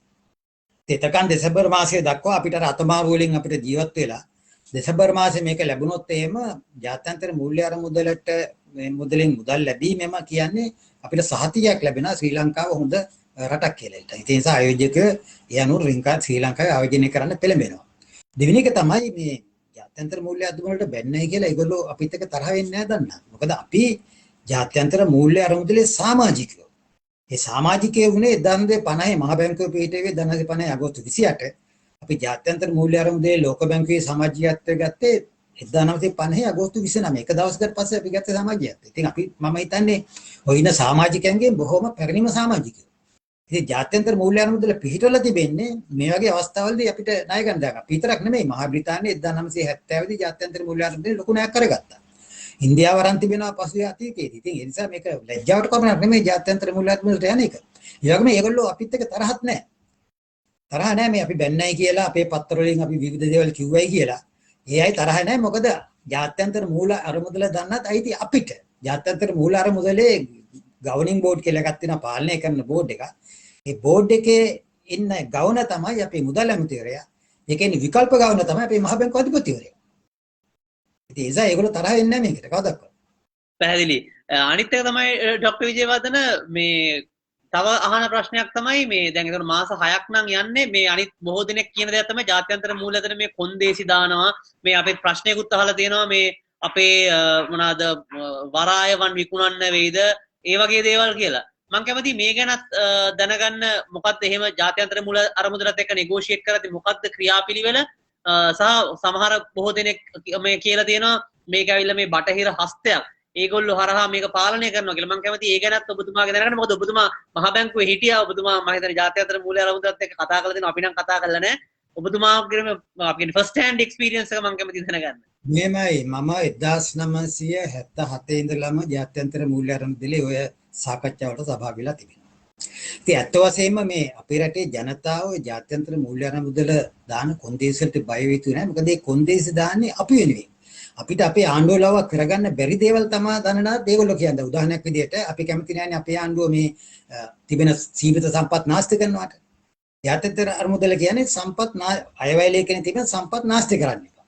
ඉතින් බොහෝ දෙනා හිතනවා ජාත්‍යන්තර අරමුදල මේ විරුද්ධයි කියලා අධ්‍යාපනයේට සෞඛ්‍ය සේව නැහැ. ජාත්‍යන්තර අරමුදල කියන්නේ අපේ රටේ සම්පත් අපි අයවැයේ තියෙන සම්පත් නාස්ති කරන්නේ නැතුව ඒවා මේ මානව සංවර්ධනයට දායක වන අධ්‍යාපනය යගම සෞඛ්‍ය වැනි අංශවලට යොමු කරන්න කියලා තමයි ඒගොල්ලෝ කියන්නේ. ඉතින් මේගොල්ලෝ කොන්දේසි දාන්නේ දැන් උදාහරණයක් විදිහට අපි කවුරුත් කැමති නැහැනේ මේ රටේ දූෂණ වලට. හැමදේනම කෑ ගහනවානේ විරුද්ධ පක්ෂයේ කෑ ගහනවා හැම දේශපාලකයන්ම කෑ ගහනවා ආණ්ඩු පක්ෂය ඇතුළේ නැත් කෑ ගහනවා ජාත්‍යන්තර මූල්‍ය කියන්නේ ඒවා පාලනය කරන ක්‍රම ඇති කරගන්න. ඒ කියන්නේ විශේෂයෙන්ම හොඳ good governance එක යහපාලනය ඇති කරන ක්‍රම ඇති කරගන්න. ඉතින් වෙනත් වචනින් කියනවා නම් මේ හැම කොන්දේසියක්ම මම දැකලා තියෙන්නේ මගේ අත්දැකීම අනුව අපේ රටේ කතා කරන්න බැරි ඒ වගේම කිසිම මේ මහජන මතයක් ප්‍රකාශ කිරීමට බැරි සාමාන්‍ය හුදි පොදු ජනතාව වෙනුවෙන් තමයි මේ ජාත්‍යන්තර අරමුදල මේ කොන්දේසි ඉදිරිපත් කරන්නේ රටේ ආණ්ඩුවට. මම ඒකටම එකතු කරන්න කැමති ඩොක්ටර් විජේවර්ධන අපි මම හිතන්නේ අපිත් ලංකාව මම හිතන්නේ 16 වතාවද 17 වතාවක් 16 වතාවක් මම හිතන්නේ ජාත්‍යන්තර මූල්‍ය අරමුදලට ගිහිල්ලා තියෙනවා.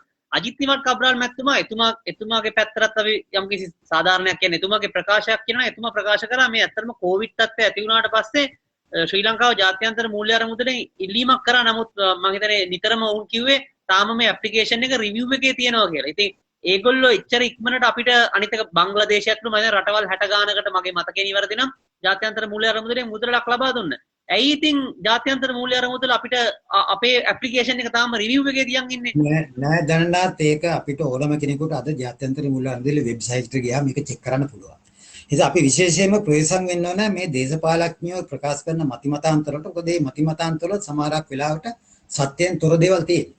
ඉතින් ජාත්‍යන්තර මූල්‍ය අරමුදලට මේ කොවිඩ් වසංගතය ඇතිවෙච්ච අවස්ථාවේදී රටවල් කීපයකට ඒක මේ පුළුවන්කම තිබුණා මේ ආධාර ඉල්ලන්න. ශ්‍රී ලංකාව ඇත්ත වශයෙන්ම මම දන්න තරමින් එහෙම ආධාර ඉල්ලීමක් කළා තිබුණේ නැහැ. එහෙම ඉල්ලීමක් තිබුණ නැති නිසා ඒක ඒ දින පැනලා ගියා.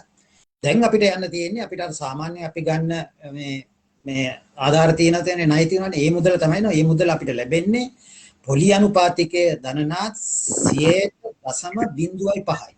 අපි හොඳට තේරුම් ගන්න ඕනේ 0.05 පොලිය කියන්නේ පොලිය බිඳුවයි. ඒ වගේම අපි ආපහු ගෙවන කාලය අවුරුදු 7ක් 8ක් වගේ කාලයකදී ආපහු ගෙවන්නේ. නමුත් අපි එකක වෙන්න ඕනේ එක්තරා විදිහකට අපේ ආර්ථිකය අපි සුදුසු මට්ටමකට ගේන්න අපි එකක වෙනවා කියලා. ඉතින් හුඟ දෙනා හිතන්නේ මේ කොන්දේසි ජාත්‍යන්තර මූල්‍ය අරමුදල දානවා කියලා නෙමෙයි. කොන්දේසි දාන්න කැමති වෙන්නේ අපේ මුදල් ඇමතිවරයා. මොකද දැන් ජාත්‍යන්තර මූල්‍ය අරමුදලෙන් ණයක් ලැබීමට පෙර දෙන අයදුම් පත්‍රය අසං කරනකොට මුදල් ඇමතිවරයා මහ බැංකුවේ අධිපතිවරයාත් පොරොන්දු වෙනවා ජාත්‍යන්තර මූල්‍ය අරමුදලට මේ ණය අපිට දුන්නාම මෙන්න මේ දේවල් අපි කරනවා කියලා හිතා. ඒ නිසා මේ කොන්දේසි එන කොන්දේසි නෙමෙයි. අපි කියන්නේ මෙන්න මේ කොන්දේසි අපිට දාගන්නවා කියලා. හොඳයි. මම කැමති ඊට පස්සේ ප්‍රශ්නයක් අහලා දෙනවා ඩොක්ටර් විජේවර්ධන මේ දවස්වල මේ සල්ලි අච්චු ගහනවා කියලා. මේ විශාල කතා බහක් යනවා. මම හිතන්නේ වෙබ්සයිට් එකට ගියාම මහ බැංකුවේ බලා ගන්න පුළුවන් අර රජය භාරයේ නැත්නම් ශ්‍රී ලංකා මහ බැංකුව භාරයේ කොච්චර සුරැකුම්පත් ප්‍රමාණයක් තියෙනවද කියලා ඒ වටිනාකමේ අනුව අපිට හිතා ගන්න පුළුවන් කොච්චර දල වශයෙන් මුදල් ප්‍රමාණයක් අච්චු ගැහුවද කියලා. ඇත්තටම මේක බලපානවද ඩොක්ටර් විජේවර්ධන මේ ඩොලර් හිඟියට ඒ දෙක අතර සම්බන්ධය කොහොමද පැහැදිලි කරන්නේ? විශේෂයෙන්ම දැනනාත් මේ මුදල් අච්චු ගහනවා කියන කරුණ පිළිබඳව අපේ රටේ ජනතාව අතර තිබෙන්නේ වැරදි මතයක්. මුදල් අච්චු ගහනවා කියලා එකකින් අදහස් වෙන්නේ මේ මහ බැංකුව කාසියා නෝට්ටු අල්පෙන් මුද්‍රණය කරනවා කියන එක නෙමෙයි. ඒකත් එක කොටසක්. මුදල් අච්චු ගහනවා කියන එක ඕනෑම මේ ඇඩ්වාන්ස් ලෙවල් ආර්ථික විද්‍යාව ඉගෙන ගන්න ළමයෙක් දන්නවා, ශිෂ්‍යයෙක් දන්නවා. ඒකට අපි කියන්නේ මුදල් සැපීම කියලා. මේ මුදල් සැපීම කියලා කියන්නේ ලංකාව ගත්තොත් එහෙම මහ බැංකුව නිකුත් කරන කාසියා නෝට්ටු තිබෙනවා එකේ. මහ ජනතාවගේ තියෙන ඉල්ලුම් තැන්පතු තියෙනවා. ඒගොල්ලන්ගේ ඉතිරි කිරීම් තැන්පතු තියෙනවා. ඒගොල්ලෝ වාණිජ්‍ය බැංකුවල තියාගෙන යන ස්ථාවර තැන්පතු තියෙනවා. මේ ඔක්කොම එක වුණා තමයි රටේ මුදල් තොගය ඇති වෙන්නේ. ඉතින් මේ මුදල් අච්චු ගහනවා කියලා කියන්නේ අර මහ බැංකුව ආණ්ඩුවට දෙන ණය ප්‍රමාණය පමණක් නෙමෙයි. ඒකත් ඇතුළුව ඒක එක හේතුවක් විතරයි. ඒකත් ඇතුළුව රටේ මුදල් තොගය කොච්චර දුරට වැඩි වුණාද කියන එක. දැන් මම උදාහරණයක් විදිහට ගත්තොත් තනනාත් 2019 දෙසැම්බර් මාසයේ ඉඳලා 2021 මැයි මාසයේ දක්වා මේ මුදල් තොගය ලංකාවේ වැඩි වෙලා තිබෙනවා රුපියල් බිලියන 2400කින් වැඩි වෙලා තිබෙනවා. ඕනක තමයි මුදල් අච්චු ගන්නවා කියන්නේ. ওই ප්‍රමාණය වැඩි වෙලා තියෙනවා. මේ අර කියන මේ 208 300ට කියන ගානේ බිලියන 2000 ගන්න. ඉතින් අපි බැලුවොත් එහෙනම් මේකට දායක වුණ ප්‍රමාණය මොකක්ද කියලා හිතන්න. ආණ්ඩුව මහ බැංකුවේ උනුත් වාණිජ්‍ය බැංකුවලින් ගත්ත ණය තිබෙනවා මේ කාලය තුල මේ මාස 17 තුල රුපියල් බිලියන 2600. ඉතින් විශේෂයෙන්ම මේ රුපියල් බිලියන 2400කින් රටේ මුදල් සැපීම වැඩිලා තිබෙනවා. එහෙම නැත්නම් වචෙන් කියනවා අලුතෙන් මුදල් අච්චු ගහලා තියෙන්නේ. විශේෂයෙන්ම ආණ්ඩුව වාණිජ්‍ය බැංකුවලින් සහ මහ බැංකුවේ ගත්ත ණය වලින්. දැන් මේ ණය ප්‍රමාණය අපිට පැහැදිලි වෙනවා මහ බැංකුවෙන් වාණිජ්‍ය බැංකුවල අර තියෙනවා බිලියන 1900ක් විතර මේ කාලය තුල. ඉතින් මේ ප්‍රමාණය ගත්තාම අපි 2019 දෙසැම්බර් මාසයේ ඉඳලා අද දක්වා ගත්තාම 32කින් වැඩි වෙලා තිබෙනවා. ඒකම අපි ගත්තොත් එහෙම මේ අවුරුද්දක් ඇතුළත ගත්තොත් එහෙම 24කින් වැඩි වෙලා තිබෙනවා. ඉතින් මේ ප්‍රමාණය අර මේට පෙර කාල පරිච්ඡේදවල මේ ඒ විදිහට මුදල් තොගේ වැඩි වෙච්ච ප්‍රමාණයත් එක්ක සංසන්දනය කරනකොට ඊටාත්ම වැඩි අධිකයි.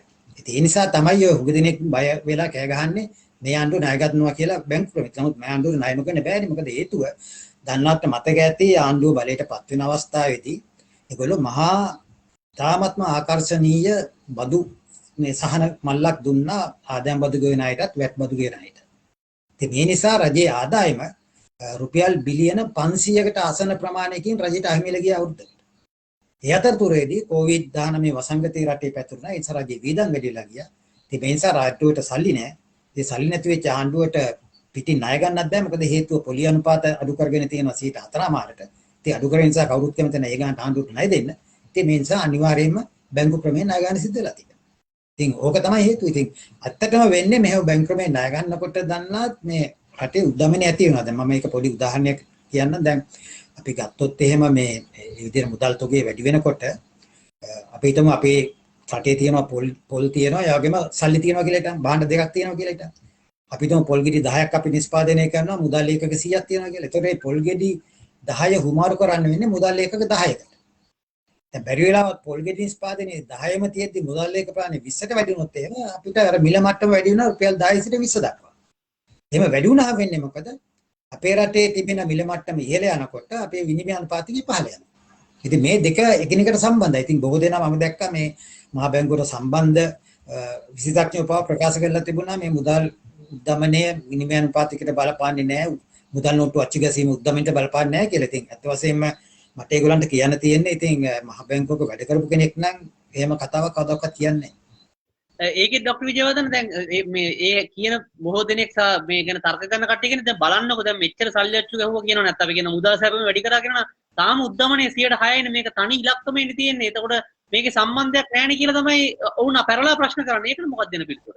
ඒකනම් ඉතින් විශේෂයෙන්ම මේකට උත්තර දෙන්න ඕන දන්නත් අපි පළවෙනි හේතුව තමයි අපි මේ මෙතෙන්දී මිල මට්ටම් වැඩි වෙන්නේ විශේෂයෙන්ම ආහාරවල මිල මට්ටම් වැඩි වෙන්නේ. ඉතින් අර උද්දමනයේ මයින්න දර්ශකයේ 45%ක තිබුණා මේ ආහාර වලට තිබෙච්ච බර.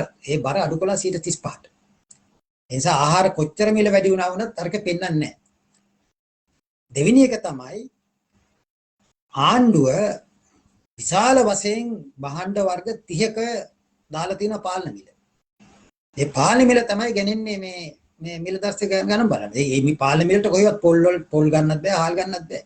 ඒ නිසා මේ උද්දමනයේ මනින දර්ශකයේ දිහා බලලා උද්දමන වේගය අඩුයි කියලා කවුරු හරි හිතාගෙන ඉන්නවා නම් මම හිතන්නේ ඒක ලොකුම දුර්වලකමක් ඒකයි. පැහැදිලි. ඒ වගේම ඩොක්ටර් විජයවර්ධන අපෙන් කෙනෙක් අහලා තියෙනවා මේ දැන් මේ සමහර දැන් මේ විදියට ඕන් මේ අතන පොඩි ප්‍රෙඩික්ෂන් එකක් අහන්නේ මම දන්නේ ඒකට ඔබතුමාට කොහොම උත්තර දෙන්න පුළුවන්ද කියලා. දැන් IMF එකට යන්නේ නැතුව මේ විදියට ගියොත් එහෙම මොකද්ද ඊළඟ අපි කියන්නේ සීක්වන්ස් එක මොකද්ද සාමාන්‍යයෙන් ඒ කියන්නේ ඔබතුමාට අත්දැකීම ඔබතුමා නයිජීරියාවේ කතන්දරයක් කිව්වා. එහෙම අවදානමක් තියෙනවද ඇත්තටම මේ ගියේ නැත්තම් අපිට ඒ පාරේ යන්න මොනවා හරි එකක් තියෙනවද නැත්තම් අනිත් පැත්තෙන් සමහරු බලන් හිතනවා මේක පොඩි ජියෝපොලිටිකල් ගේම් එකකින් නැත්තම් මේ භූදේශපාලන ගේම් එකකින් චීනය අපිට උදව් කරයි කියලා. මම කැමති මේ දෙක ගැන පොඩ්ඩක් දැනගන්න. නෑ ඉතින් ඇත්ත වශයෙන්ම කිසිම රටක් තවත් රටකට ආධාරයක් දෙන්නේ නැහැ ධනනාත් ඒ රටේට යම් කිසි වාසියක් නැත්නම් මම සිංහල කේමනක් තියෙනවානේ මීයක් කඩන්නේ අතලෙව කන්නද කියලා අහනවනේ කතාවක් තියෙනවානේ.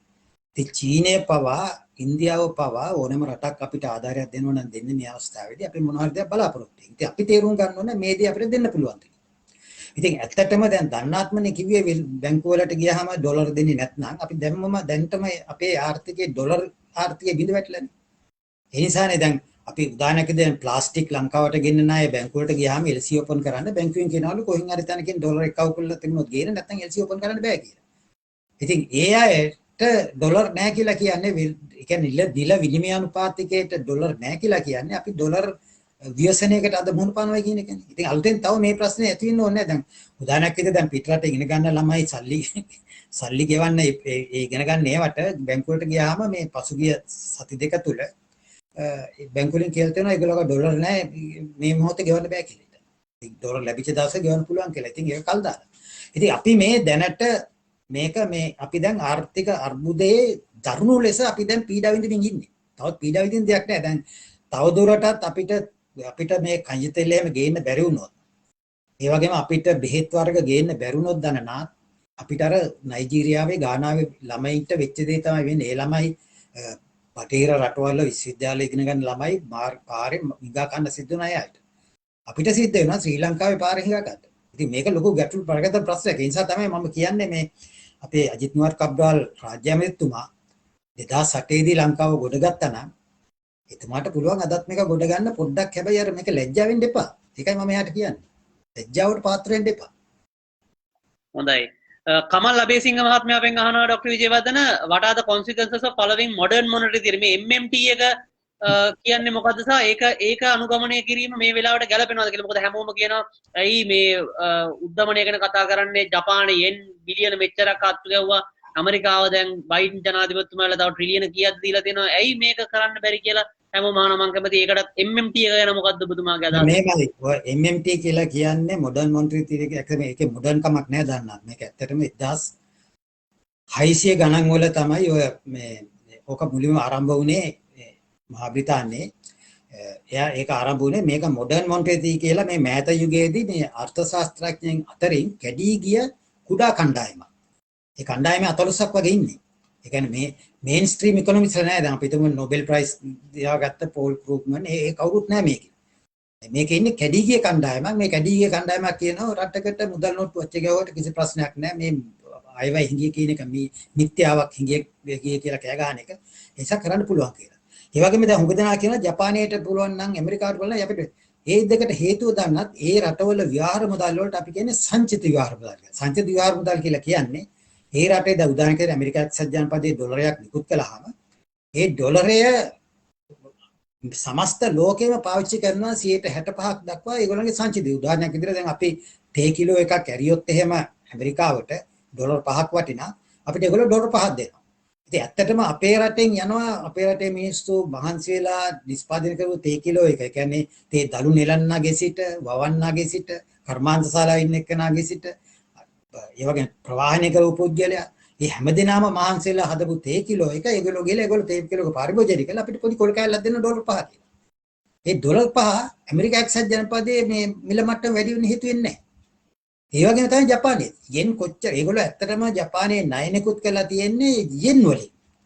ඉතින් යෙන් වලින් නිකුත් කරපු ණය යෙන් වලින්ම අපව ගෙවන්න පුළුවන්. ඉතින් ලංකාව වගේ රටකට දනනත් මේ අපිට එහෙම සත්‍යයක් නැහැ.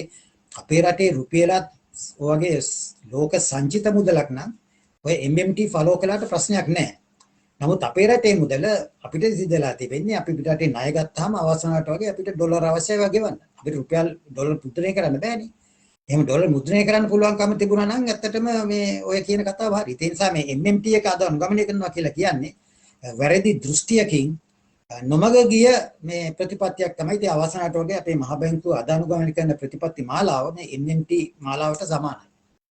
ඩොක්ටර් විජේවර්ධන ප්‍රශ්න ගොඩක් අපෙන් අහලා තියෙනවා. මම ඒ අතරින් කැමතියි දැනගන්න මේ දැන් එතකොට ඩොක්ටර් විජේවර්ධන මට කතාවෙන් අදහස් වෙන විදියට දැන් අපි මේ ක්‍රමයට අපිට ඩොලර් දැනටමත් නැහැ. එතකොට LC ඕපන් කරගන්න බෑ. එතකොට දැන් මේ ව්‍යාපාර සමහර ඒවා කියන්නේ වක්‍රාකාරයෙන් වහන්න වෙනවා කියන එක. ඒ කියන්නේ දැන් අපිට රෝ මැටීරියල් ගෙන්න ගන්න බැරි නම් බෙහෙත් ගෙන්න ගන්න බැරි වුණොත් ඒ කියන්නේ සමහර දේවල් ප්‍රයොරිටයිස් කරන්න වෙනවා කියන එක. ඒ වගේම දැන් බැංකුව වලිනුත් දීලා තියෙනවා අර LC ප්‍රයොරිටයිස් නැත්නම් රැෂනයිස් කරන්න කියලා. මෙතන බැංකුව තමයි තීරණය කරන්නේ මොන කස්ටමර්ස්ලටද LC ඕපන් කරන්න කියලා. ડોક્ટર විජේවර්ධන කියව විදිහට ඩොලර් හොයන් ඉන්න. එතකොට LC එක ඕපන් කරනවා කියලා. එතකොට මේකෙන් ඊට අමතරව වෙන්න පුළුවන් බලපෑම මොකද? ඒ කියන්නේ මට හිතෙනවා එතකොට අපි ණය ගෙවීමට වඩා අපේ සම්පූර්ණ මුළු ආර්ථිකයම හැකිලෙන්න පටන් ගන්න කියලා. මම හිතන විදිහ හරියද නැත්නම් වෙනස්ද? ඔබතුමා හිතනදී හරි ආර්ථිකය හැකිලෙන්න පටන් ගන්නවා. හැකිලීම දැන්වත් පටන් ගන්න තිබෙන්නේ. දැන්වත් අපිට කයිජ් මේ කියන්නේ මේ පොහොර වර්ග ඒ වගේම මේ පෙස්ටිසයිඩ් වාදී අපිට දැන්වත් අපිට ලංකාවට ලැබෙන නිසා කෘෂිකාර්මිකයන්ට මේක තදින්ම බලපාලා තිබෙනවා තේ නිෂ්පාදනයේට එහෙම. ඒ වගේම මම කිව්වා වගේ බොහෝ රෝ මැටීරියල්ස් කියන්නේ අමුද්‍රව්‍ය මත යැපෙන කර්මාන්ත ශාලා වාහන සිද්ධ වෙලා තිබෙනවා අමුද්‍රව්‍ය නැතිකම නිසා.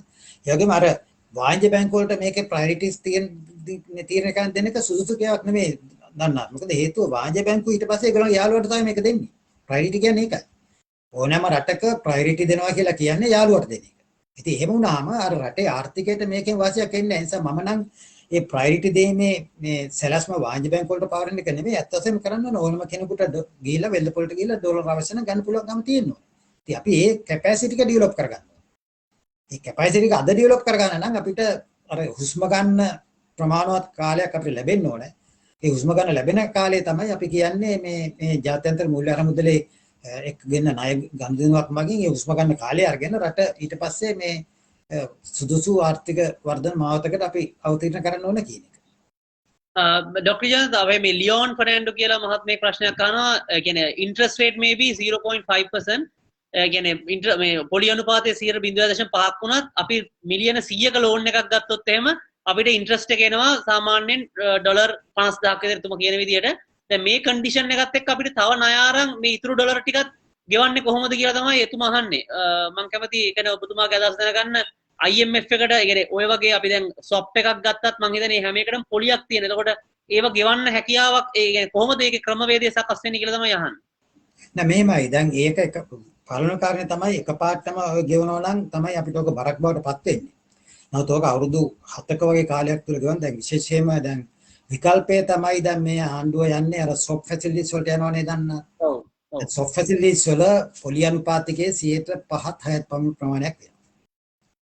ඉතින් දැන් පොලියක් නේ ડોක්ටර් විජේවර්ධන. ලොකු පොලියක්. ඒ කියන්නේ දැන් උදාහරණයක් විදිහට දැන් මේක හුඟ දෙනා දන්නේ මේ සොෆ් කියන්නේ මොකද්ද කියලා. සොෆ් කියන්නේ දනනාත් අපි හිතමු දැන් අපේ ඉන්දියා බංග්ලාදේශයෙන් අපි ගත්තොත් නැ චීනේ ගන්න. චීනෙන් අපි ඩොලර් 100ක් ගන්නවා සොෆ් ෆැසිලිටි එක. ඒතොර ඒ ඩොලර් 100 රුපියල් වටිනාකම ඒ කියන්නේ රුපියල් වෙනවා 20000ක් අද තියෙන නිලවිමි අනුපාතික අනුව අපි රුපියල් 20000ක් අපි චීනයේ ගිණුමක් විවෘත කරලා මහ බැංකුවේ ගිණුමට ඒක බැර කරනවා. ඒක චී මුදලයිද චීනෙට. චීනේ මහ බැංකුව කරන්නේ ලංකාවේ ගිණුමක් විවෘත කරලා අර ඩොලර් 100 අපේ ගිණුමට බැර කරනවා. ඉතින් ඒ මුදල අයිති අපිට. ඒතර අර තියෙන රුපියල් 20000 මේගොල්ලන්ට පුළුවන් මේ භාණ්ඩාගාර බිල්පත් වල ආයෝජනය කරන්න පුළුවන් 4 මාර්ග. අපි ඒතර පොලියක් ගෙවන 4 මාර්ග මේගොල්ලන්ට.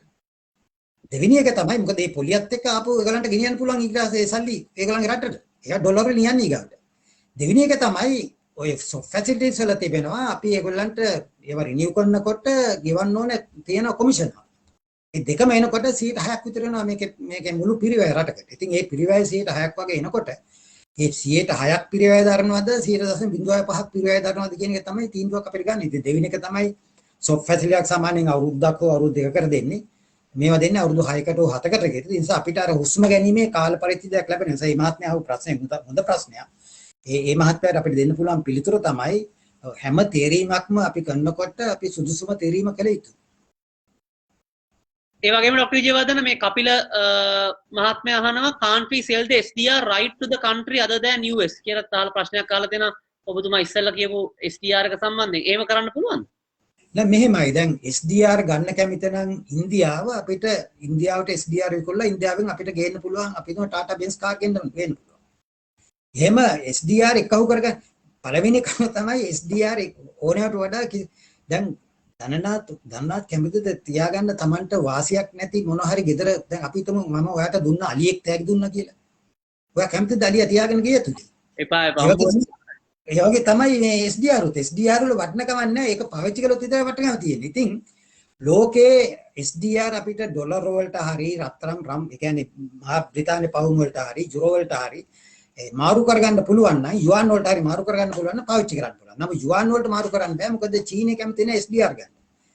ඇමරිකා එක්සත් ජනපදයේ විතරයි SDR අරගෙන මේ අපිට දෙන්න ඕනේ. මොකද ඒගොල්ලන් විතරයි පහසුකම් තියෙන්නේ. වෙන කිසිම රටක ඒ පහසුකම් නැහැ. ඉතින් ඒගොල්ලොත් මේ ඕනෑට වඩා SDR ගොඩ ගහගන්න කැමති නැහැ. ඒගොල්ලන්ට මේක සුදු වලින් බවට පත් වෙනවා ගේ ඇතුලේ.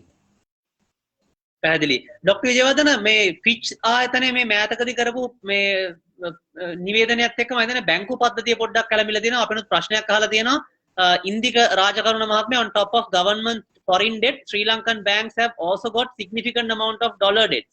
What's your assessment on Sri Lanka banking sector? මම ඒකට මේකතු කරන්න කමයි. දැන් අපේ අර විදේශ ණය, දේශීය ණය කියලා කොටස් දෙකක් තියෙනවා. දැන් මේ දේශීය ණය විශාල වශයෙන් අරන් තියෙන්නේ EPF එක, ETF එක, ලංකාවේ බැංකු පද්ධතිය මේගොල්ලොත් ඉන්නවා මේ කොටස් වල. ඒ වගේම ඩොලර් ඩෙට් වලින් ගත්තට මම හිතන්නේ ඔබතුමාත් නිතරම කියපු දෙයක් මේ මහා භාණ්ඩාගාරය අරන් තියෙන ණය විතරක් නෙමෙයි ලංකාවේ පුද්ගලික ආයතන මම හිතන්නේ නම් කියවට කමන්නේ ඩයලොග් ආයතන ඔය වගේ විදේශ රටවල් එක්ක ගනුදෙනු කරන ආයතනත් ඩොලර් වලින් ණය අරන් තියෙනවා. දැන් මේක බැංකු පද්ධතියට බලපාන්න පුළුවන්ද? ඇත්තටම සහ පුද්ගලික අංශයට මේක කොහොමද බලපාන්නේ? හුඟ දෙනෙක් නොදන්න කරුණක් තමයි දනනාත් අපේ රටේ බැංකු වල තියෙන විදේශ වත්කම් වලට වඩා විදේශ වගකීම් වැඩි. වෙනත් වචෙන් කියනවා නම් මේගොල්ලන්ගේ සුද්ධ විදේශ වත්කම් ඍණ. ඒ කියන්නේ මේගොල්ලෝ දැන් උදාහරණයක් විදිහට අපි හිතමු ලංකා බැංකුව උදාහරණයක් විදිහට මම කියන්නේ ලංකා බැංකුව ඩොලර් මිලියන් 100ක් අරගෙන ඒගොල්ලන්ට තියෙන ඩොලර් මිලියන් 100ක ණය වගකීමක් තියෙනවා. ඒ ඩොලර් මිලියන් 100 ආණ්ඩුවට ණයට දුන්නා නම් එහෙම ඒගොල්ලන්ට තියෙන වත්කම රුපියල් වත්කම. එතකොට ඒ වත්තහම මේගොල්ලන්ගේ ලංකා බැංකුවේ තිබෙන සුද්ධ විදේශීය වත්කම් ඍණ. ඒකම මුළු ලංකාවම ගත්තහමත් සුද්ධ විදේශීය වත්කම් ඍණ. මොකද මහ බැංකුවේ තිබෙනවා සුද්ධ විදේශීය වත්කම් ධන තවමත් තිබෙනවා රුපියල් බිලියන 390ක් වගේ. වාණිජ්‍ය බැංකුවල තිබෙනවා ඍණ මට්ටමක්. ඉතින් මේ ඍණ මට්ටම වුණාම සමස්ත ලංකාව ගත්තාම බැංකු පද්ධතියේ තියෙන විදේශ වත්කම් ඍණ. ඉතින් මේ ඍණ මට්ටම තියෙන නිසා තමයි දැන් උදාහරණයක් විදිහට ගත්තාම දැන් රුපියල මේගොල්ලෝ මේ දැන් ෆිච් රේටින් ආයතනය ඔය බැංකු වලට මේ විදිහට අවදානමක් තියෙනවා කියලා කියන්නේ මෙහෙම වගකීම් ඍණ බවට පත් වුනහම ඒ රටේ ව්‍යාපාර මුදල ප්‍රතිප්‍රමාණය වුණොත් වටිනාකම වැඩි වුණොත් තමයි බැංකුවට වාසි. වටිනාකම පහළට බැස්සොත් එහෙම අර විරුද්ධ පක්ෂය කියනවානේ දැන් රුපියල අප්‍රමාණ වෙච්ච ගාම ආණ්ඩුවේ ණයවල රුපියල් බිල වැඩි වුණා කියලා. ඒ වගේම මේගොල්ලෝ මේගොල්ලන්ගේ පොත්පත්වල මේගොල්ලෝ මාක් ටු මාකට් කියලා ඉතින් කියනවා වෙල්දපල් ටාගට් අනුව පොත්වල වටිනාකම් ගේන්න මේ හැම මාසෙකම අලාභයක් මේගොල්ලෝ පොත්වල සටහන් කරනවා. ඉතින් ඒ අලාභය සටහන් කළාට පස්සේ මේගොල්ලෝ ප්‍රාග්ධනය සම්පූර්ණයෙන්ම ඒගොල්ලන්ට අහිමිලා යනවා. ඒතකොට බැංකු බංකොලොත් වෙනවා. ඒක තමයි මේ කියන්නේ. පැහැදිලි. ඒ වගේම ඩොක්ටර් විජේවර්ධන මම කැමති දැනගන්න මේ බැංකු පද්ධතියට මේක බලපාන්න පුළුවන් විදිහස මේ EPF ETF කට්ටිය බය වෙන්න පුළුවන් මේ වගේ විශේෂ ඔය තැම්පත් කරලා තියෙන කට්ටිය බය වෙන්න පුළුවන් ඒ වගේ මේ තවත් කෙනෙක් අහලා තියෙනවා දැන් පිටරට එහෙම අපිට මේ මම හිතන්නේ සිසුවෙක් අහලා තියෙනවා දැන් විශ්වවිද්‍යාල එහෙම මොකද සමහර දෙමව්පියෝ එහෙම ලංකාවේ ඉඳලා පිටරට ඉන්න දරුවන්ට මේ ගෙවනවා ඒගොල්ලොන්ගේ කෝස් ෆීස් සහාය සමහර ජීවත් වෙන කට්ටියට එහෙ සල්ලි යවනවා. ඒතර දැන් ડોක්ටර් විජයවර්ධන මේවා දැන් මොකද ඔබතුමා කිව්වා වගේ බැංකුවෙන් කියනවා ඕගොල්ලන්ට ඩොලර් ආදායමක් තියෙනවා නම් ඒක ගේන්න ඒකට LC එක ඕපන් කරන්න කියලා ඇඟලුම් ශේෂ්ත්‍රයට කරන්න පුළුවන්. ඒ උදාහරණයක් විදිහට සාමාන්‍ය තාත්තා කෙනෙක්ට තමන්ගේ පිටරට ඉන්න දුවට ඩොලර් එකතු කරන් ඉන්න බෑ. එතකොට ඒක ડોක්ටර් විජයවර්ධන හිතන විදිහට මේක කරන්න බැරි වෙනවද ඒගොල්ලන්ට? ඔව් ඇත්තටම ඒ තත්ත්වයක් කියන එක මම කියර නයිජීරියාවේ ගානාවේ ශිෂ්‍යයන්ට ඉදී වුණා කියලා හිතනවා. මොකද ඒගොල්ලන්ට ශිෂ්‍යත්වය ලැබෙන අවස්ථාවේදී රටවල විනිමය තත්ත්වය හොඳ මට්ටමක තිබුණා. නමුත් කාලයක් ගියාට පස්සේ විනිමය ප්‍රශ්න මතුවුණාට පස්සේ රට වහාම නතර කළා විනිමය ගෙනන්න. ඉතින් විනිමය නැත්තම් කොහොමද ගෙවන්නේ? දැන් ඒකනේ අද ඇතිලා තියෙන ප්‍රශ්නේ. අද ඇතිලා තිබෙන ප්‍රශ්නේ තමයි බැංකුවට ගිහිල්ලා ඩොලර් ඉල්ලුවාම බැංකුව කියනවා අපි ගාව ඩොලර් නැහැ පුළුවන් නම් ඩොලර් හොයාගෙන ඉන්න කියලා. ඒත් ඩොලර් හොයාගෙන ඉන්න පුළුවන්කම තියෙන්නේ අර කළු කඩේට ගිහලා ගන්න ඕනේ රුපියල් 220ට 226ට වගේ මුදල් ඊයේ තිබුණේ රුපියල් 226යි. ඉතින් මේ මුදලට ගන්න වෙනවා. ඉතින් බොහෝ වෙලාවට ශිෂ්‍යයින්ට මේක ඉතාමත්ම මේ දරුණු අවදානමකට ශිෂ්‍යෝ පාත්‍ර වෙනවා මේ පිටරට ගිහිල්ලා ඉගෙන ගන්න ශිෂ්‍යයෝ. මම ඒ වගේම කැමතියි ડોක්ටර් විජය අපේ කාල වේලාවත් ඉක්මවා කියලා එනකොට මට ප්‍රශ්න එනවා එක දිගට මම හිතන්නේ හැමෝටම මේ ප්‍රශ්නේ තියෙන සංකීර්ණ බව නිසා වෙන්නේද දැන් අපි ડોක්ටර් විජයවර්ධන දැන් ඔබතුමා කියන විදිහට ඔබතුමා මම හිතන්නේ නිවාඩ් කබ්‍රාල් අමාත්‍යතුමාගෙනුත් ඉල්ලා සිටියේ යන්න IMF එකට කියලා IMF එකට ගියපු පමණින් මේ ප්‍රශ්නේ කියන්නේ IMF එකේ කොන්දේ ඒගොල්ලෝ එකඟ වුණොත් එහෙම ප්‍රෝග්‍රෑම් එකකට ඒගොල්ලෝ යම්කිසි ඔබතුමා වගේ 0.05කට ණයක් දෙනවා එතනින් ප්‍රශ්නේ හරියද එහෙම නැත්නම් අපිට ඩෙට් රීප්‍රොෆයිලිං එකක් කරන්න වෙනවද ඒ කියන්නේ අපේ ණය අරන් තියෙන කට්ටියත් එක්ක කතා කරලා අනේ අපිට තව පොඩ්ඩක් කල් දෙන්න එහෙම කරන්න වෙනවද නැත්නම් IMF එක ඇවිල්ලා මේ ප්‍රශ්නේ විසඳ ගන්න පුළුවන්ද අපිට නෑ ඒක ඇත්තටම ඒකම IMF එකට ගිය පමණින් වෙන්නේ නෑ IMF එකත් එක්ක යනකොට ඒක ඉන්නේ පැකේජ් එකක් විදිහට දානවා ඒ පැකේජ් එකේ කොටස් තමයි ඔය ඩෙට් රීප්‍රොෆයිලිං වලට අපිට ණය දීලා තිබෙන පුද්ගලයෝ කැමති වෙනවා ට්‍රීට් කරා මොකද ඒගොල්ලන්ට ඒතර සහතියක් ලැබෙන IMF එකේ අද මේ ප්‍රොෆයිල් එකකට යන්න අකමැති වෙලා තියෙන දැන් අපි හිතමු පාරේ හිඟා ගන්න පුද්ගලයෙක් අපිට ඇවිල්ලා කිව්වොත් එහෙම මෙන්න මේ ප්‍රොෆයිල් එකට අපි යමු කියලා. ඒ හිඟන්නව කවුරු හරි කෙනෙක් සහතික කරන කෙනෙක් නැත්නම් අපි එයාත් එක්ක එකට යන්නේ නැහනේ. IMF එකට යනවා කියලා කියන්නේ ඒ සහතික අපි ලබා ගැනීම. ඉතින් ඒ සහතිකේ ලංකාවට ලබා නොගැනීම ගන්නවා කියලා කියන්නේ ඇත්ත වශයෙන්ම මහා ව්‍යසනයකට ලංකාව ඇද දැමීමක්. ඒ සහතික අපි අනිවාර්යෙන් ලබා ගත යුතුයි.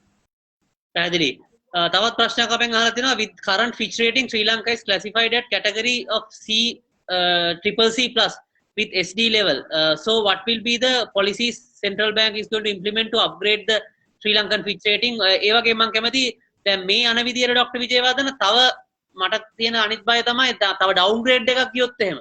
ඒ කියන්නේ අපිට ණය ගෙවන්න බැරි වෙන අවදානම තියෙනවා එක පැත්තකින්. නමුත් තව ඩවුන්ග්‍රේඩ් එකක් හදිසියෙ රේටින් ඒජන්සි එකක් දෙන්න ඉඩ ඒ කියන්නේ මම එහෙම ස්පෙකියුලේට් කරනව නෙමෙයි.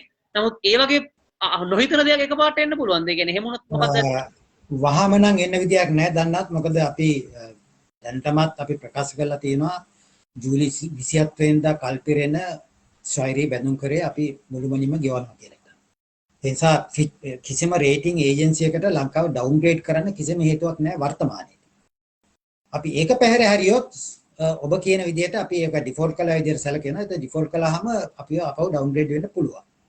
ඉතින් ඇත්තටම අපි මෙතනදී බලන්න ඕනේ දැන් විශේෂයෙන්ම අපිව ඩවුන්ග්‍රේඩ් කළාම මහ බැංකුවයි මුදල් අමාත්‍යාංශයයි දෙගොල්ලොම එක්කහුව වෙලා මේ රේටින් ඒජන්සිස් වලට බැනඩ ගන්න පටන් ගත්තා මේ අපිව ඩවුන්ග්‍රේඩ් කරපු එක වැරදි කියලා. ඒක හරියට අර විභාගයක් ෆේල් වුණාම සියලුම ශිෂ්‍යෝ බනිනවනේ විභාග උත්තර පත්‍ර බලපු එක්කනට. මේ බලපු එක්කන වැරදිද කළා කියලා තමන් හරියට ලිව්වද කියන එක නෙමෙයි බලන්නේ බලපු එක්කන වැරදි කියලා කියන්නේ.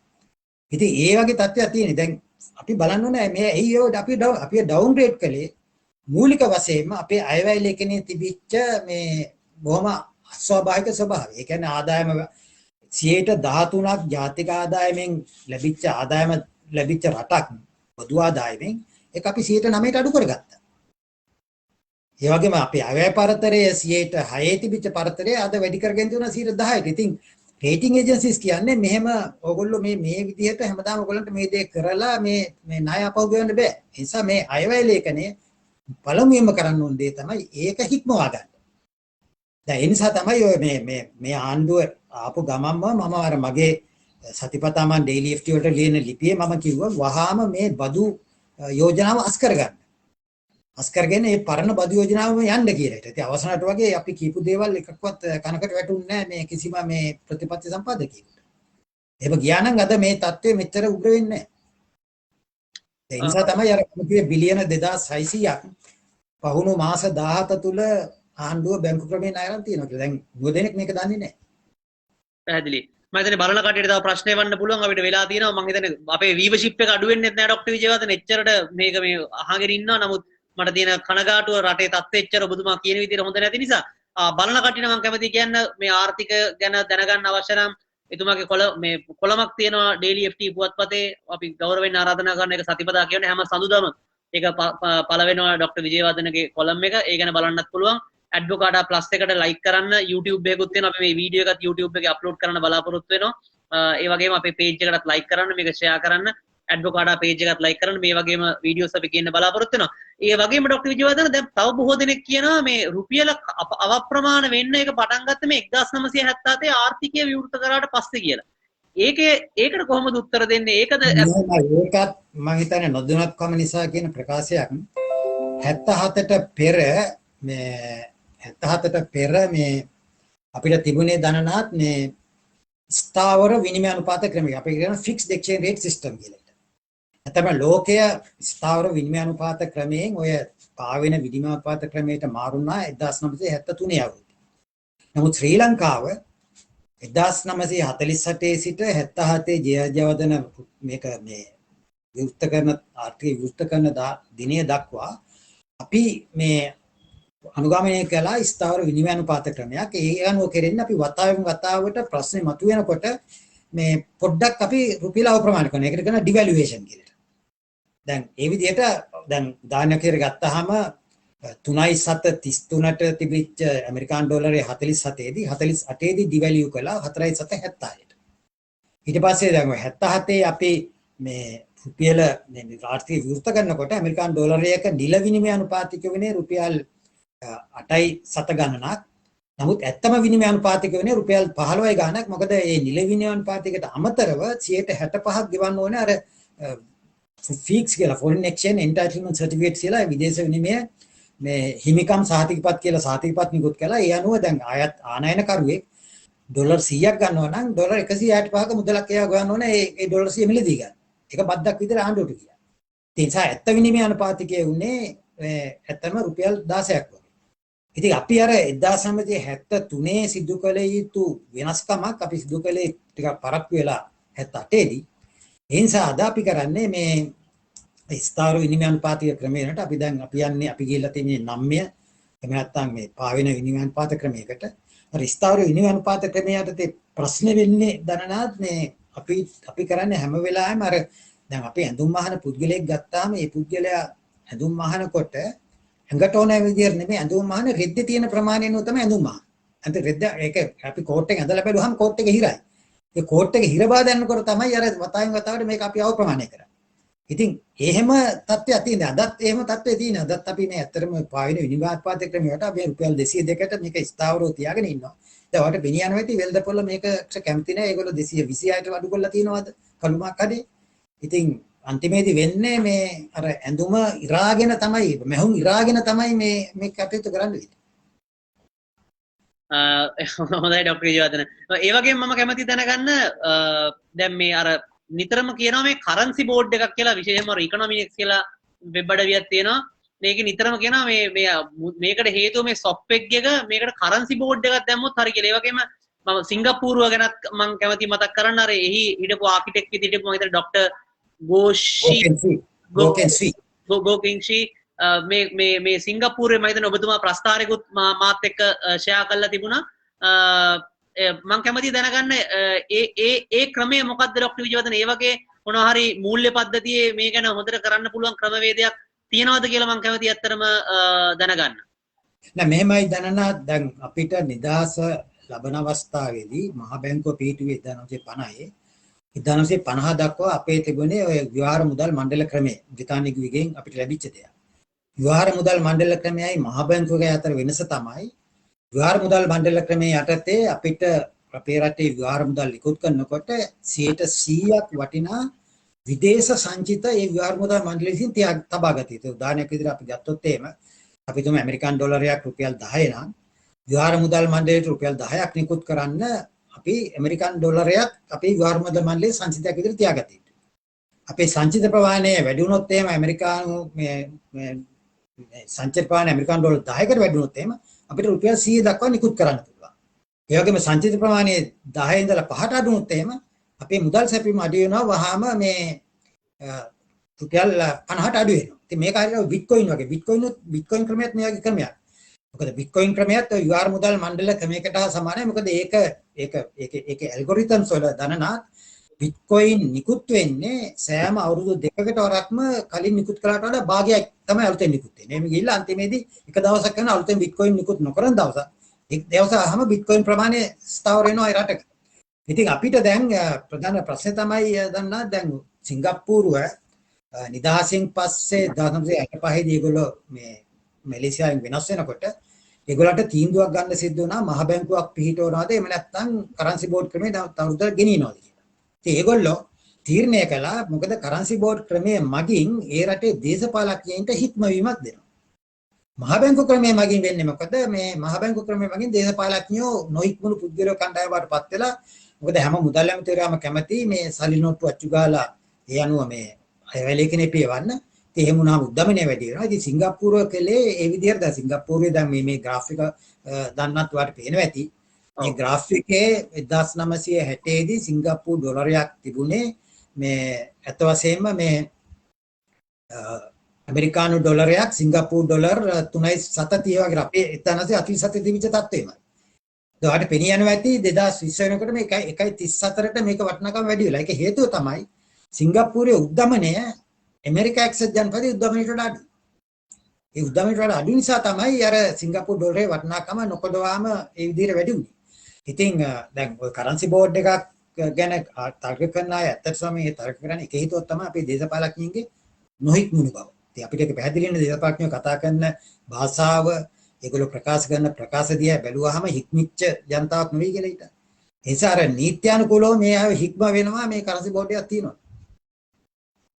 පැහැදිලි. අවසාන වශයෙන් ඩොක්ටර් විජේවර්ධන මම කැමති බොහෝ දෙනෙක් බලාපොරොත්තු වෙනවා මේ පෝත් සිටි එක නිසා අපිට එන ආයෝජන වලින් මේ ප්‍රශ්නෙන් එළියට එන්න පුළුවන් වේද කියලා. ඒ වගේම අවසාන වශයෙන් කැමති මේ විශාල සාකච්ඡා කරන ක්‍රිප්ටෝ කරන්සි ගැන ඔබතුමාත් ඒක සඳහන් කරා. මේ වගේ දේවල් වලින් අපිට ඉස්සරහට එන්න පුළුවන්ද මම කැමති අවසාන වශයෙන් ඔබතුමාගෙන් මේ ගැන දැනගන්න. මේ පෝට් සිටි කියන එක දනනාත් අපේ රටෙන් අපි ගලෝලා පැත්තක තියෙන දෙයක්. හරියට ඒක සමානයි අපි හිතමු නැවක් පිටරට ඉඳන් ඇවිල්ලා නැව අපේ වරායට ඈතින් ඔබේ නතර කළා පිටරට මිනිස්සුත් එක්ක වෙල්දාම් කරනවා. මොකද අපේ රටේ නීති රීති අපේ රටේ විනිමය පාලන පද්ධතිය අපේ රටේ බැංකු ක්‍රම පද්ධතියට යටත් දෙයක් නෙවෙයි පෝට් සිටි කියන්නේ. ඒතර පෝට් සිටි එකට ලැබෙන ආයෝජන ශ්‍රී ලංකාවේ මම දැක්ක මහ බැංකු අධිපතිතුමත් කියලා දෙනවා මේ යට ඒ ඩොලර් හැම එහාට ඒ ඩොලර් හැම වෙන්නේ නැහැ. ඒ ඩොලර් ඒවා පිටරට ඒගොල්ලෝ තියාගන්න. ඒක හරියට දැන් අපි මම කැම්බෝඩියාවට ගියාම මේ දනනාත් කැම්බෝඩියාවේ තියෙනවා මේ කැසිනෝ නොම්පෙන් නුවර මුහුදට ආසන්නේ මුහුදට ඔබ්බර නැවක් තියෙනවා. නැවේ තමයි කැසිනෝ ප්ලේ කරන්නේ. ඒතර පිටරට මිනිස්සු ඒ නැවට එනවා කැසිනෝ ප්ලේ කරනවා කැසිනෝ අයිතිකාරය සල්ලි ලාභ තියාගන්නවා ඊට පස්සේ නැව යනවා අහකට. ඉතින් ඒ වගේ තත්ත්වයක් තමයි ඔය පෝට් සිටි කියන එක. පෝට් සිටි එකට එන විදේශ මේ ආයෝජන ලංකාවේ ආයෝජන නෙමෙයි ඒවා වෙනම ආයෝජන. ඒ සල්ලි ලංකාවේ වාණිජ්‍ය බැංකු ක්‍රමයට එන්නේත් නැහැ මහ බැංකුවට එන්නේත් නැහැ. ඒවා ඒගොල්ලෝ පිටරට බැංකුවල තියාගෙන මොකද ඒගොල්ලෝ එහෙම තියාගන්නෙත් නැහැ දන්නත් මොකද ඒගොල්ලන්ට අපේ බැංකු ක්‍රමය ගැනත් මහ බැංකුව ගැනත් විශ්වාසයක් නැහැ ඒගොල්ලන්ට. ඉතින් ඒ නිසා මේක අපිට මේ මම දැක්කා මේක අපේ හැරවුම් ලක්ෂය කියලා බොහෝ අය කියනවා මේක හැරවුම් ලක්ෂයක් නෙවෙයි මේක වෙනම දෙයක්. හරියට නැවක් අපේ රටට ඇවිල්ලා ඔබට ඇවිල්ලා ඒ නැව පිටායත් එක්ක වර්ධනු කළා ඒගොල්ලෝ ඒ ලාභ අරගෙන යනවා. අපිට හම්බ වෙනවා අර නැව ලංකාවට මුහුදු තීරයට ආවම අපිට හම්බ වෙනවානේ මේ බදු කුලියක්. අන්නේ බදු කුලිය අපිට ගන්න පුළුවන්. එච්චර වෙන මොකුත් ආදායමක් නැහැ. දෙවෙනි එක තමයි ක්‍රිප්ටෝ කරන්සි කියන එක ඒක මේකට හේතුවක් නෙමෙයි. මොකද හේතුව ක්‍රිප්ටෝ කරන්සි වලට බේස් වෙච්ච මේ පදනමක් නැහැ ආර්ථිකයක් නැහැ. ඒක මේ ඇල්ගොරිතම් සිස්ටම් එකකින් නිකුත් කරන්නේ. දැන් උදාහරණයක් බිට්කොයින් ගත්තාම බිට්කොයින් අපි ඇල්ගොරිතම් එකේම තියෙනවා බිට්කොයින් නිකුත් කරන ප්‍රමාණය සෑම අවුරුදු දෙකකට වරක්ම භාගයකින් අඩු කරනවා. ඉතින් එහෙම අඩු කරනවා කියන්නේ දැන් මේක බිට්කොයින් එකේ වටිනාකම වේගයෙන් වැඩි වෙන්න හේතුව මේක හිඟකම. ඒ හිඟකමයි යෝගම ඇමරිකානු ඩොලර් එකේ තියෙන විශ්වාසය නැතිවීම. දැන් 2009 දී බිට්කොයින් එක නිකුත් කරන අවස්ථාවේදී එක බිට්කොයින් එක වටිනාකම තිබුණේ දනනාත් ඇමරිකානු 710ක්. නමුත් මෑත කාලේදී ඔබට මතක ඇති ඇමරිකානු ඩොලර් 65000 දක්වා බිට්කොයින් වල වටිනාකම ඉහළ නැත්තා. දැන් නම් ඒක අපව 30000ට බැලලා තියෙනවා. ඉතින් ඒ ක්‍රිප්ටෝ කරන්සි වලින් මේක විසඳුමක් ගන්න බෑ. ක්‍රිප්ටෝ කරන්සි කියන එකේ පදනමක් නැහැ, ආර්ථිකයක් නැහැ. ඒක මේ විශේෂයෙන්ම අර සමපේක්ෂකයෝ කියලා අපි මහා බැංකු අධිපතිතුමා බැන්නනේ සමපේක්ෂකයින්ට. සමපේක්ෂකයන් නිසා වටිනාකම ඉහළ දබලා තියෙන දෙයක්. ඒ සමපේක්ෂකයෝ නැති එකම වටිනාකම බිඳුයි. ඒකයි අවසාන වශයෙන් ඩොක්ටර් විජේවර්ධන මම කැමති ඔබතුමා ස්පොට්ලයිට් එකට දානවා නෙවෙයි ඔබතුමා මේ වෙලාවේ මහ බැංකුව අධිපතිවරයා නම් මම මේ අහන්නේ උදාහරණයක් විදිහට උපකල්පනය කරන්න. ඇත්තටම ඔබතුමා මොකද්ද ගන්න පියවර ඒ වගේ මම කැමති මේ ප්‍රශ්නේ අහන්න ඔබතුමා මුදල් ඇමතිවරයා නම් මම කියන්නේ මේ නිකන් IMF එකට යනවා කියන එක විතරක් නෙමෙයි මොනවද ඔබතුමා යෝජනා කරන ඔබතුමා කොළමේ සෑහෙන ප්‍රමාණයක් සඳහන් කරලා තිබුණා. මොකද්ද ඔබතුමා ගන්න ක්‍රමානුකූල කෙටි කාලීන මධ්‍ය කාලීන දීර්ඝ කාලීන සැලසුම මහ බැංකුව අධිපතිතුමාගේ තොප්පිය දාගත්තොත් මොන වගේද? මුදල් අමාත්‍යවරයාගේ තොප්පිය දාගත්තොත් මොන වගේද? පළමුවෙන්ම මම නම් අර ආකර්ෂණීය බදු ක්‍රමයෙන් ඉදිරිපත් කරන්න ඉඩ දෙන්නේ නැහැ. මොකද ඒක ඉදිරිපත් කරපු ගාම මහ බැංකුව දැනගන්න ඕනේ මහ බැංකුවට විශාල ප්‍රශ්නයක් අනාගතයේ ඇති වෙනවා කියන එක. මොකද එහෙම රටක ආදායම කපා හැරලා ඒ රටකට නඩත්තු කරන්න බෑනේ දැන්. මහ බැංකුවක් හැම වෙලාවෙම ආණ්ඩුවට උපදෙස් දෙන්න ඕනේ රටේ ජනතාවගෙන් බදු ගෙවන්නගෙන් ආදායම උපයන්න කියලා. නමුත් මෙතන උනේ මහ බැංකුව නිසද්ද වුණා මේ ආකර්ෂණීය මේ බදු ක්‍රමය ඉදිරිපත් කළාම ඒ නිසා රටට බදු ආදායම අහිමිලා ගියා. ඊට පස්සේ මහ බැංකුව අර හිත හොඳ අම්මන්ඩි වගේ මේ ආණ්ඩුව කියන වෙලාවට දැන් මහා භාණ්ඩාගාර බිල්පත් අරගෙන ඒවා ආයෝජනය කරන්න වෙලා තියෙනවා. ඒ වගේම වාණිජ්‍ය බැංකුවලට සිද්ධ වෙලා තිබෙනවා මේ ආණ්ඩුවේ භාණ්ඩාගාර බිල්පත් මිලදී අරගන්න. ඒකේ ප්‍රතිඵලය මම කිව්වනේ. පසුගිය මාස 17 තුල මධ්‍යම ආණ්ඩුව අරන් තිබෙනවා බැංකුව වලින් සහ මහා බැංකුවෙන් රුපියල් බිලියන 2600කට වඩා වැඩි ප්‍රමාණයක් නැහැ. ඉතින් ඒක තමයි ලොකුම තර්ජනය අද. රටේ මුදල් සැපයීම 32කින් වැඩිලා තිබෙනවා. ඉතින් අපි මූල්‍ය ස්ථාවරතාවය ඒ වගේම ආර්ථික ස්ථාවරතාවය කියන්නේ මහා බැංකුවේ වගකීමක් ඒක.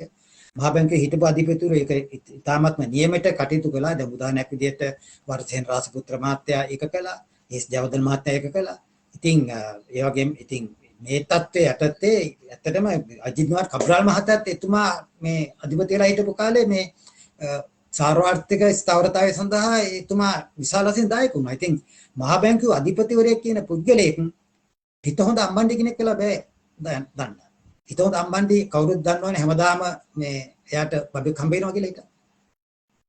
පැහැදිලි. ඒ වගේම මොකද්ද ඩොක්ටර් විජේවර්ධන අවසාන වශයෙන් ක්‍රමානුකූලව මොකද්ද අපි කරන්න ඕනේ දැන් මේ ප්‍රශ්නෙන් අපි IMF එකට අපි හිතමු අපේ කතාව අහලා අජිත් කුමාර් කබ්‍රාල් මහත්මයා IMF එකට යන්න තීරණය කරොත් එතෙක් පටන් එතනින් ප්‍රශ්න විසඳෙන්න ගන්න ඕන ක්‍රමය. අපි අද පටන් ගත්තොත් අපි negotiations අපිට දෙසැම්බර් මාසේ අපිට පුළුවන් වෙයි IMF පැකේජ් එකක් ගන්න. ඒතර අපි මේ දෙසැම්බර දක්වා ජීවත් වෙන්න ඕන. මේ ජීවත් වීමේදී පළවෙනි එක තමයි IMF පැකේජ් එකට අපි යන්න ඉදිරිපත් වෙච්ච ගමන්ම අපිට ණය දීලා තියෙන පුද්ගලයෝ මේ debt free profile කියලා ඔබතුමා කිව්වා ණය ආපහු මේ ප්‍රතිව්‍යුහගත කරන්න ඒගොල්ලෝ කැමති වෙනවා. ඒගොල්ලොත් එක්ක ඒක අපි සාකච්ඡා කළා අපි ප්‍රතිව්‍යුහගත කළා ණය ආපහු ගීමේ කාලේ පන්නන්න ඕනේ දෙසැම්බර් මාසයට පස්සට. ඒකට අමතරව ඔබතුමාට මතක ඇති ජනාධිපති ගෝඨාභය රාජපක්ෂ මේ විශාල ලොකු කමිටුවක් ඒ කමිටුවේ මට මතක හිටියේ 60 ගාණක් ඉන්නවා ආර්ථික මේ නිදහස් කිරීම ඒ කියන්නේ මේ ඩිරෙගුලේෂන් කොමිෂන් කියලා මේ ලලිත් විරුතුංග මැතිතුමා යටතේ පිහිටෙව්වා. ඉතින් මම දැනගත්තා මේක 60 ගාණක් ඉන්නකොට මේක කවදාවත් මේක ක්‍රියාත්මක කෙනෙක් කියලා 60 දෙනෙකුට පුළුවන් ද ආර්ථිකය ඩිරෙගුලේට් කරන්න 60 දෙනෙකුට රැස් වෙන්නත් බෑ ලංකාවේ. කතා කරන්නත් බෑ දන්නත් පැයක් කතා කළොත් එimhe එක්කෙනා විනාඩි 10 මුළු දවසම කතා කර ඉන්නවා. ඉතින් මම කල් බලාපොරොත්තු වුණේ ජනාධිපතිතුමා මේ ඩිරෙගුලේෂන් පර්මනන්ට් කොමිෂන් එකක් පිහිටුවයි. ඒකට සමාජිකයෝ 4-5 දෙනෙකුට ගන්න හොඳ නැහැ. විශේෂයෙන්ම වෙළඳාම පිළිබඳ ව්‍යාපාර පිළිබඳව මූල්‍ය ආර්ථික විද්‍යාව පිළිබඳව දන්න සමාජිකයෝ 4-5 දෙනෙක් සහිතව ඩිරෙගුලේෂන් පර්මනන්ට් කොමිෂන් එකක් දාන්න ඕන රටේ ආර්ථිකය මේ නිදාස් කරන්න. විවිධ රෙගුලාසි වලින් අතවැස රෙගුලාසි. ඒ නිදාස් කළාට පස්සේ තමයි අපිට ආයෝජනයක ඉන්නේ. දැන් ඒ නිසානේ අපිට පැහැදිලිනේ දැන් අපිට පෝට් සිටි එකේ අපි අනුගමනය කරන්නේ මේ ලංකාවේ රටේ අභ්‍යන්තරයේ අනුගමනය කරන මේ රෙගුලාසි නෙමෙයිනේ. ඒ රෙගුලාසින් වල නිදාස් කරන්න හේතුව දන්නා මේ රෙගුලාසි ව්‍යාපාර කරන්න බෑ මේ රෙගුලාසිත් එක්ක. ඒකයි හේතුව. ඉතින් මම නම් කියන්නේ පෝට් සිටි එකට දීපු පහසුකම් දෙන්න අනිත් පාරත් වලට. ලංකාව පුරා. ඉතින් ඒ විදිහට අපි පියවරෙන් පියවර මේක යන්න ඕනේ ගිහලා ඊටන් ආයෝජන වැඩි කරලා ඊටන් මොකද විශේෂයෙන්ම ආයෝජන ආයෝජනත් එන්න ඕනේ අපිට හයිටෙක් ආයෝජන එන්න ඕනේ. ඒ වගේම දැන් වර්තමානයේ නිෂ්පාදන රටාව තමයි තියෙන්නේ මේ අර අපි කියනවා ප්‍රොඩක්ෂන් ෂෙයාරින් නෙට්වර්ක් කියලා ඊටන්. ඒ කියන්නේ භාණ්ඩයක් තනිකර අපි නිෂ්පාදනය කරන වෙනකොට භාණ්ඩයේ සුළු කොටසක් නිෂ්පාදනය කළා ප්‍රධාන භාණ්ඩයට අපි දායක වෙන්න ඕනේ. ඉතින් ඒ ෂෙයාරින් නෙට්වර්ක් වලට අපි ජොයින් වෙන්න ඕනේ. අපි ඒ මගින් අපේ හයිටෙක් එක්ස්පෝර්ට් වැඩි කරගෙන ඉඳලා එක්ස්පෝර්ට් වැඩි කර ගන්න ඕනේ. ඒ අතරතුර සේවාංශයෙන් අපි ICT සේවා වලින් අපිට පුළුවන් විශාල වශයෙන් මේ ICT සේවා වලින් අපිට ආදායම වැඩි කරගන්න. උදාහරණයක් විදිහට ගත්තොත් එහෙම දැන් එන්ටර්ටේන්මන්ට් ඉන්ඩස්ට්‍රි එකේ ඔය ඇනිමේටඩ් ෆිල්ම්ස් හදන එක මහා විශාල බිස්නස් එකක් ගන්නවා. ඒ බිස්නස් එක දැනට බංග්ලාදේශයේ ඩකාවල පොඩි කාමරවල පුංචි මේ කොල්ල කෙල්ලෝ ඒ ඇනිමේටඩ් ෆිල්ම්ස් හදනවල මේ හොලිවුඩ් වලින්. ඉතින් අපේ අයටත් ඒ දේ කරන්න පුළුවන්. ඉතින් අපි ඒ වගේ ඒ අලුත් බිස්නස් ව්‍යාපාර ක්‍රම වලට යන්න ඕනේ. ඉතින් ඒක තමයි මුලින් ගාවේ. ඉතින් ඒකට ප්‍රධාන වශයෙන් අපි කළ යුතු වන්නේ අපි මූලික සැලැස්මකට එන්න ඕනේ. මේකට ඒ වගේ සැලැස්මකට ආව වියට්නාමයේ 2019 දී 2030 අවුරුද්දේ ඒගොල්ලෝ හතරවෙනි කාර්මික මේ විප්ලවයට අවතීර්ණ ෆෝර්ත් ඉන්ඩස්ට්‍රියල් රිවොලුෂන් අවතීර්ණ වෙනවා කියලා. ඒ වගේ මූලික සැලැස්මකට අපි එන්න ඕනේ සමස්ත ආර්ථිකයේම මේ කරේ. එමෙන්න මේ කොටසින් කොටස අරගෙන මේ පැත්තකින් අපි khනිජ තෙල් මේ khනිජ පෝරණ වාර්ථ කරන අනිත් පැත්තේ පරිබෝධනාශක තහනම් කළා. ඒ වගේ මේ මයික්‍රෝ ලෙවල් එකේ මේක ඇඩ්‍රස් කරලා මේ ප්‍රශ්න විසඳන්න පුළුවන් දෙයක් නෙමෙයි. අවසාන වශයෙන් අපිට කියලා දෙනවා අනේ කරුණා කරලා මේ සෙලන්ඩිවා එක ගැනයි ඩිවෙස්ට්මන්ට්ස් ගැනයි ෆොරෙක්ස් ඉන්ෆ්ලෝස් ගැනයි පොඩ්ඩක් ඔබතුමාගේ අදහස ගන්න කියලා. මම ඒකෙන් මම හිතන්නේ සාකච්ඡා අවසන් කරන්න බලාපොරොත්තු වෙන අපි කාල වේලාව සෑහෙන ඉක්මවා ගියා. මම ඔබතුමාගේ විනාඩි 30යි ඉල්ලුවේ. සෑහෙන වෙලාවක් මම ගත්තා ඔබතුමාගේ. ඒ ගැනත් සඳහන් කරන්න ඩොක්ටර් විජේවර්ධන. නෑ මේම ඒ සෙලන්ඩිවා කියන එක හොඳ අදහසක්. මොකද හේතුව දැන් ඕනෑම රටක දැනනහත් යම්කිසි වත්කමක් තිබෙනවා නම් එහෙම ඒ වත්කම ප්‍රොඩක්ටිව්ලි පාවිච්චි කරන්නේ නැත්නම් ඒක ප්‍රොඩක්ට් අයිතිකාරයින්ට ප්‍රොඩක්ටිව්ලි පාවිච්චි කරන්න බැරි නම් ඒක ප්‍රොඩක්ටිව්ලි පාවිච්චි කරන්න පුළුවන් බලධාරියෙකුට මේ වත්කම බාර දෙන්න. ඒක තමයි මේ සෙලන්ඩිවා ක්‍රමෙන් අපි කරන්නේ. උදාහරණයක් විදිහට අපි දැන් අක්කර 60 ගාණක් තියෙනවානේ මේ වෙලිකඩ තියෙන හිරගෙදර. ඒ හිරගෙදරේ තියෙන ඔතොරිටිස්ලාට මේක ඇත්තටම පාවිච්චි කරන්න බෑ. මේගොල්ලන්ට මේක ප්‍රොඩක්ටිව්ලි. ඒගොල්ලෝ හරි කැමති හිරගෙදර එතන තියයි. නමුත් අපිට අපි දන්නවා මේ භූමිය ඊට වඩා ලොකු වටිනාකමක් ලංකාවට ගන්න පුළුවන් මේක වෙනත් දෙයකට පාවිච්චි කරනවා. ඉතින් ඔය සෙලන්ඩිවා වලින් කරන්නේ ඒ විදිහට අර පාවිච්චි කරන්නේ නැතුව තිබෙන අපේ වත්කම් ප්‍රොඩක්ටිව්ලි කියන්නේ ඵලදායී ලෙස පාවිච්චි කිරීම සඳහා අවශ්‍ය විධිවිධාන බාර දෙන හැද. නමුත් ඒක කරනකොට එකක් මම මේ දන්නත් කියනෝනේ ඒක ට්‍රාන්ස්පරන්සි කියන එක කියන්නේ මේ විශේෂයෙන්ම මේ ඒක මේ පුද්ගලයන්ට හැමදෙනාටම පැහැදිලිව පේන්න ඕන මේ කරන ක්‍රියාමාර්ගය හරීම මේ විනීත භාවිකයෙන් යුක්තව පේන්න ඕන. ඒ වගේම accountability කියන එක තියෙන්න ඕන. ඒකට වගවීමේ පිළිබඳ වගකීම තියෙන්න ඕන. ඒ සෙලන්ඩිවා බාරව ඉන්න කලට. දැන් එහෙම තමයි ඔය මේ සිංගප්පූරුවේ ඒගොල්ලෝ ඒ සම්පත් ඒ වගේ වර්ධනය කළේ. ඒ නිසා ඒකේ වරදක් නැහැ. අපිට පුළුවන්කම තියෙනවා නම් ට්‍රාන්ස්පරන්සි and accountability කියන මූලධර්ම දෙක විනීත භාවයත් ඒ වගේ වගවීම පිළිබඳ මේ මූලධර්මයක් මේකට අතුරු කරන්න පුළුවන් නම් ඒකේ වරදක් නැහැ.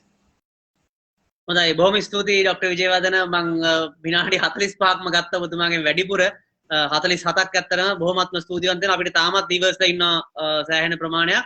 ඉතින් මේ වීඩියෝ එක අපි YouTube එකේ දාන්න බලාපොරොත්තු වෙනවා. මම හිතන්නේ අහපු ගොඩක් ප්‍රශ්න වලට මම ඩොක්ටර් විජේවර්ධන හරහා ඔබකට පිළිතුරු ලබා දුන්නා. අපි ගිය සතියේ කතා කරේ අයි ලංකාවේ ඉන්ටර්නෙට් ස්ලෝ කියලා. ඒ වගේම කලින් සතිවල අපි ඒ වගේම ලංකාවේ ආර්ථිකය ගැන සාකච්ඡා කරා. අපි ලබන සතියේත් මේ වගේම ඇඩ්වෝ කතා හරහා සිකුරාදා හවස 4ට කතා කරන්න බලාපොරොත්තු වෙනවා. ආර්ථිකයට වැදගත් වෙන කාරණයක් ගැන ඩොක්ටර් විජේවර්ධනගේ කොලම් එක කියවන්න අමතක කරන්න එපා. ආර්ථිකය ගැන අවබෝධයක් ලබා ගන්න කැමති පිරිසට ඉතාමත්ම මධ්‍යස්ථ සහ ආර්ථිකය පිළිබඳ නිවැරදි තොරතුරු අත්දැකීම් සහිතව දැනගන්න මම නිතරම මමත් කියවන හැමෝම රෙකමන්ඩ් කරන කොලම් එකක් තමයි ඩොක්ටර් විජේවර්ධනගේ DDFT පුවත්පතේ සඳුදා හැම සඳුදාම පළ වෙන කොලම් එක. මම හිතන්නේ ඒ ගැන පොතපුත් සඳහන් කරලා තියෙනවා. ඒ වගේම ඒක අවුරුදු ගාණක් මන් දන්නේ ડોක්ටර් විජේවර්ධන අවුරුදු 5කට 6කට වැඩි මේ නෑ නෑ ඒක අවුරුදු දැන් 11 අවුරුදු 11ක් සමාවෙන්න අවුරුදු 11ක් මේ යන්නේ 545 වෙනි එක තමයි දැන් යන්නේ 545ක් කොලම්ස් ලියලා තියෙනවා. ඉතින් ලංකාවේ ආර්ථිකය ගැන මම හිතන්නේ දශකයක් පුරා හොඳ කමෙන්ටරි එකක් තියෙනවා.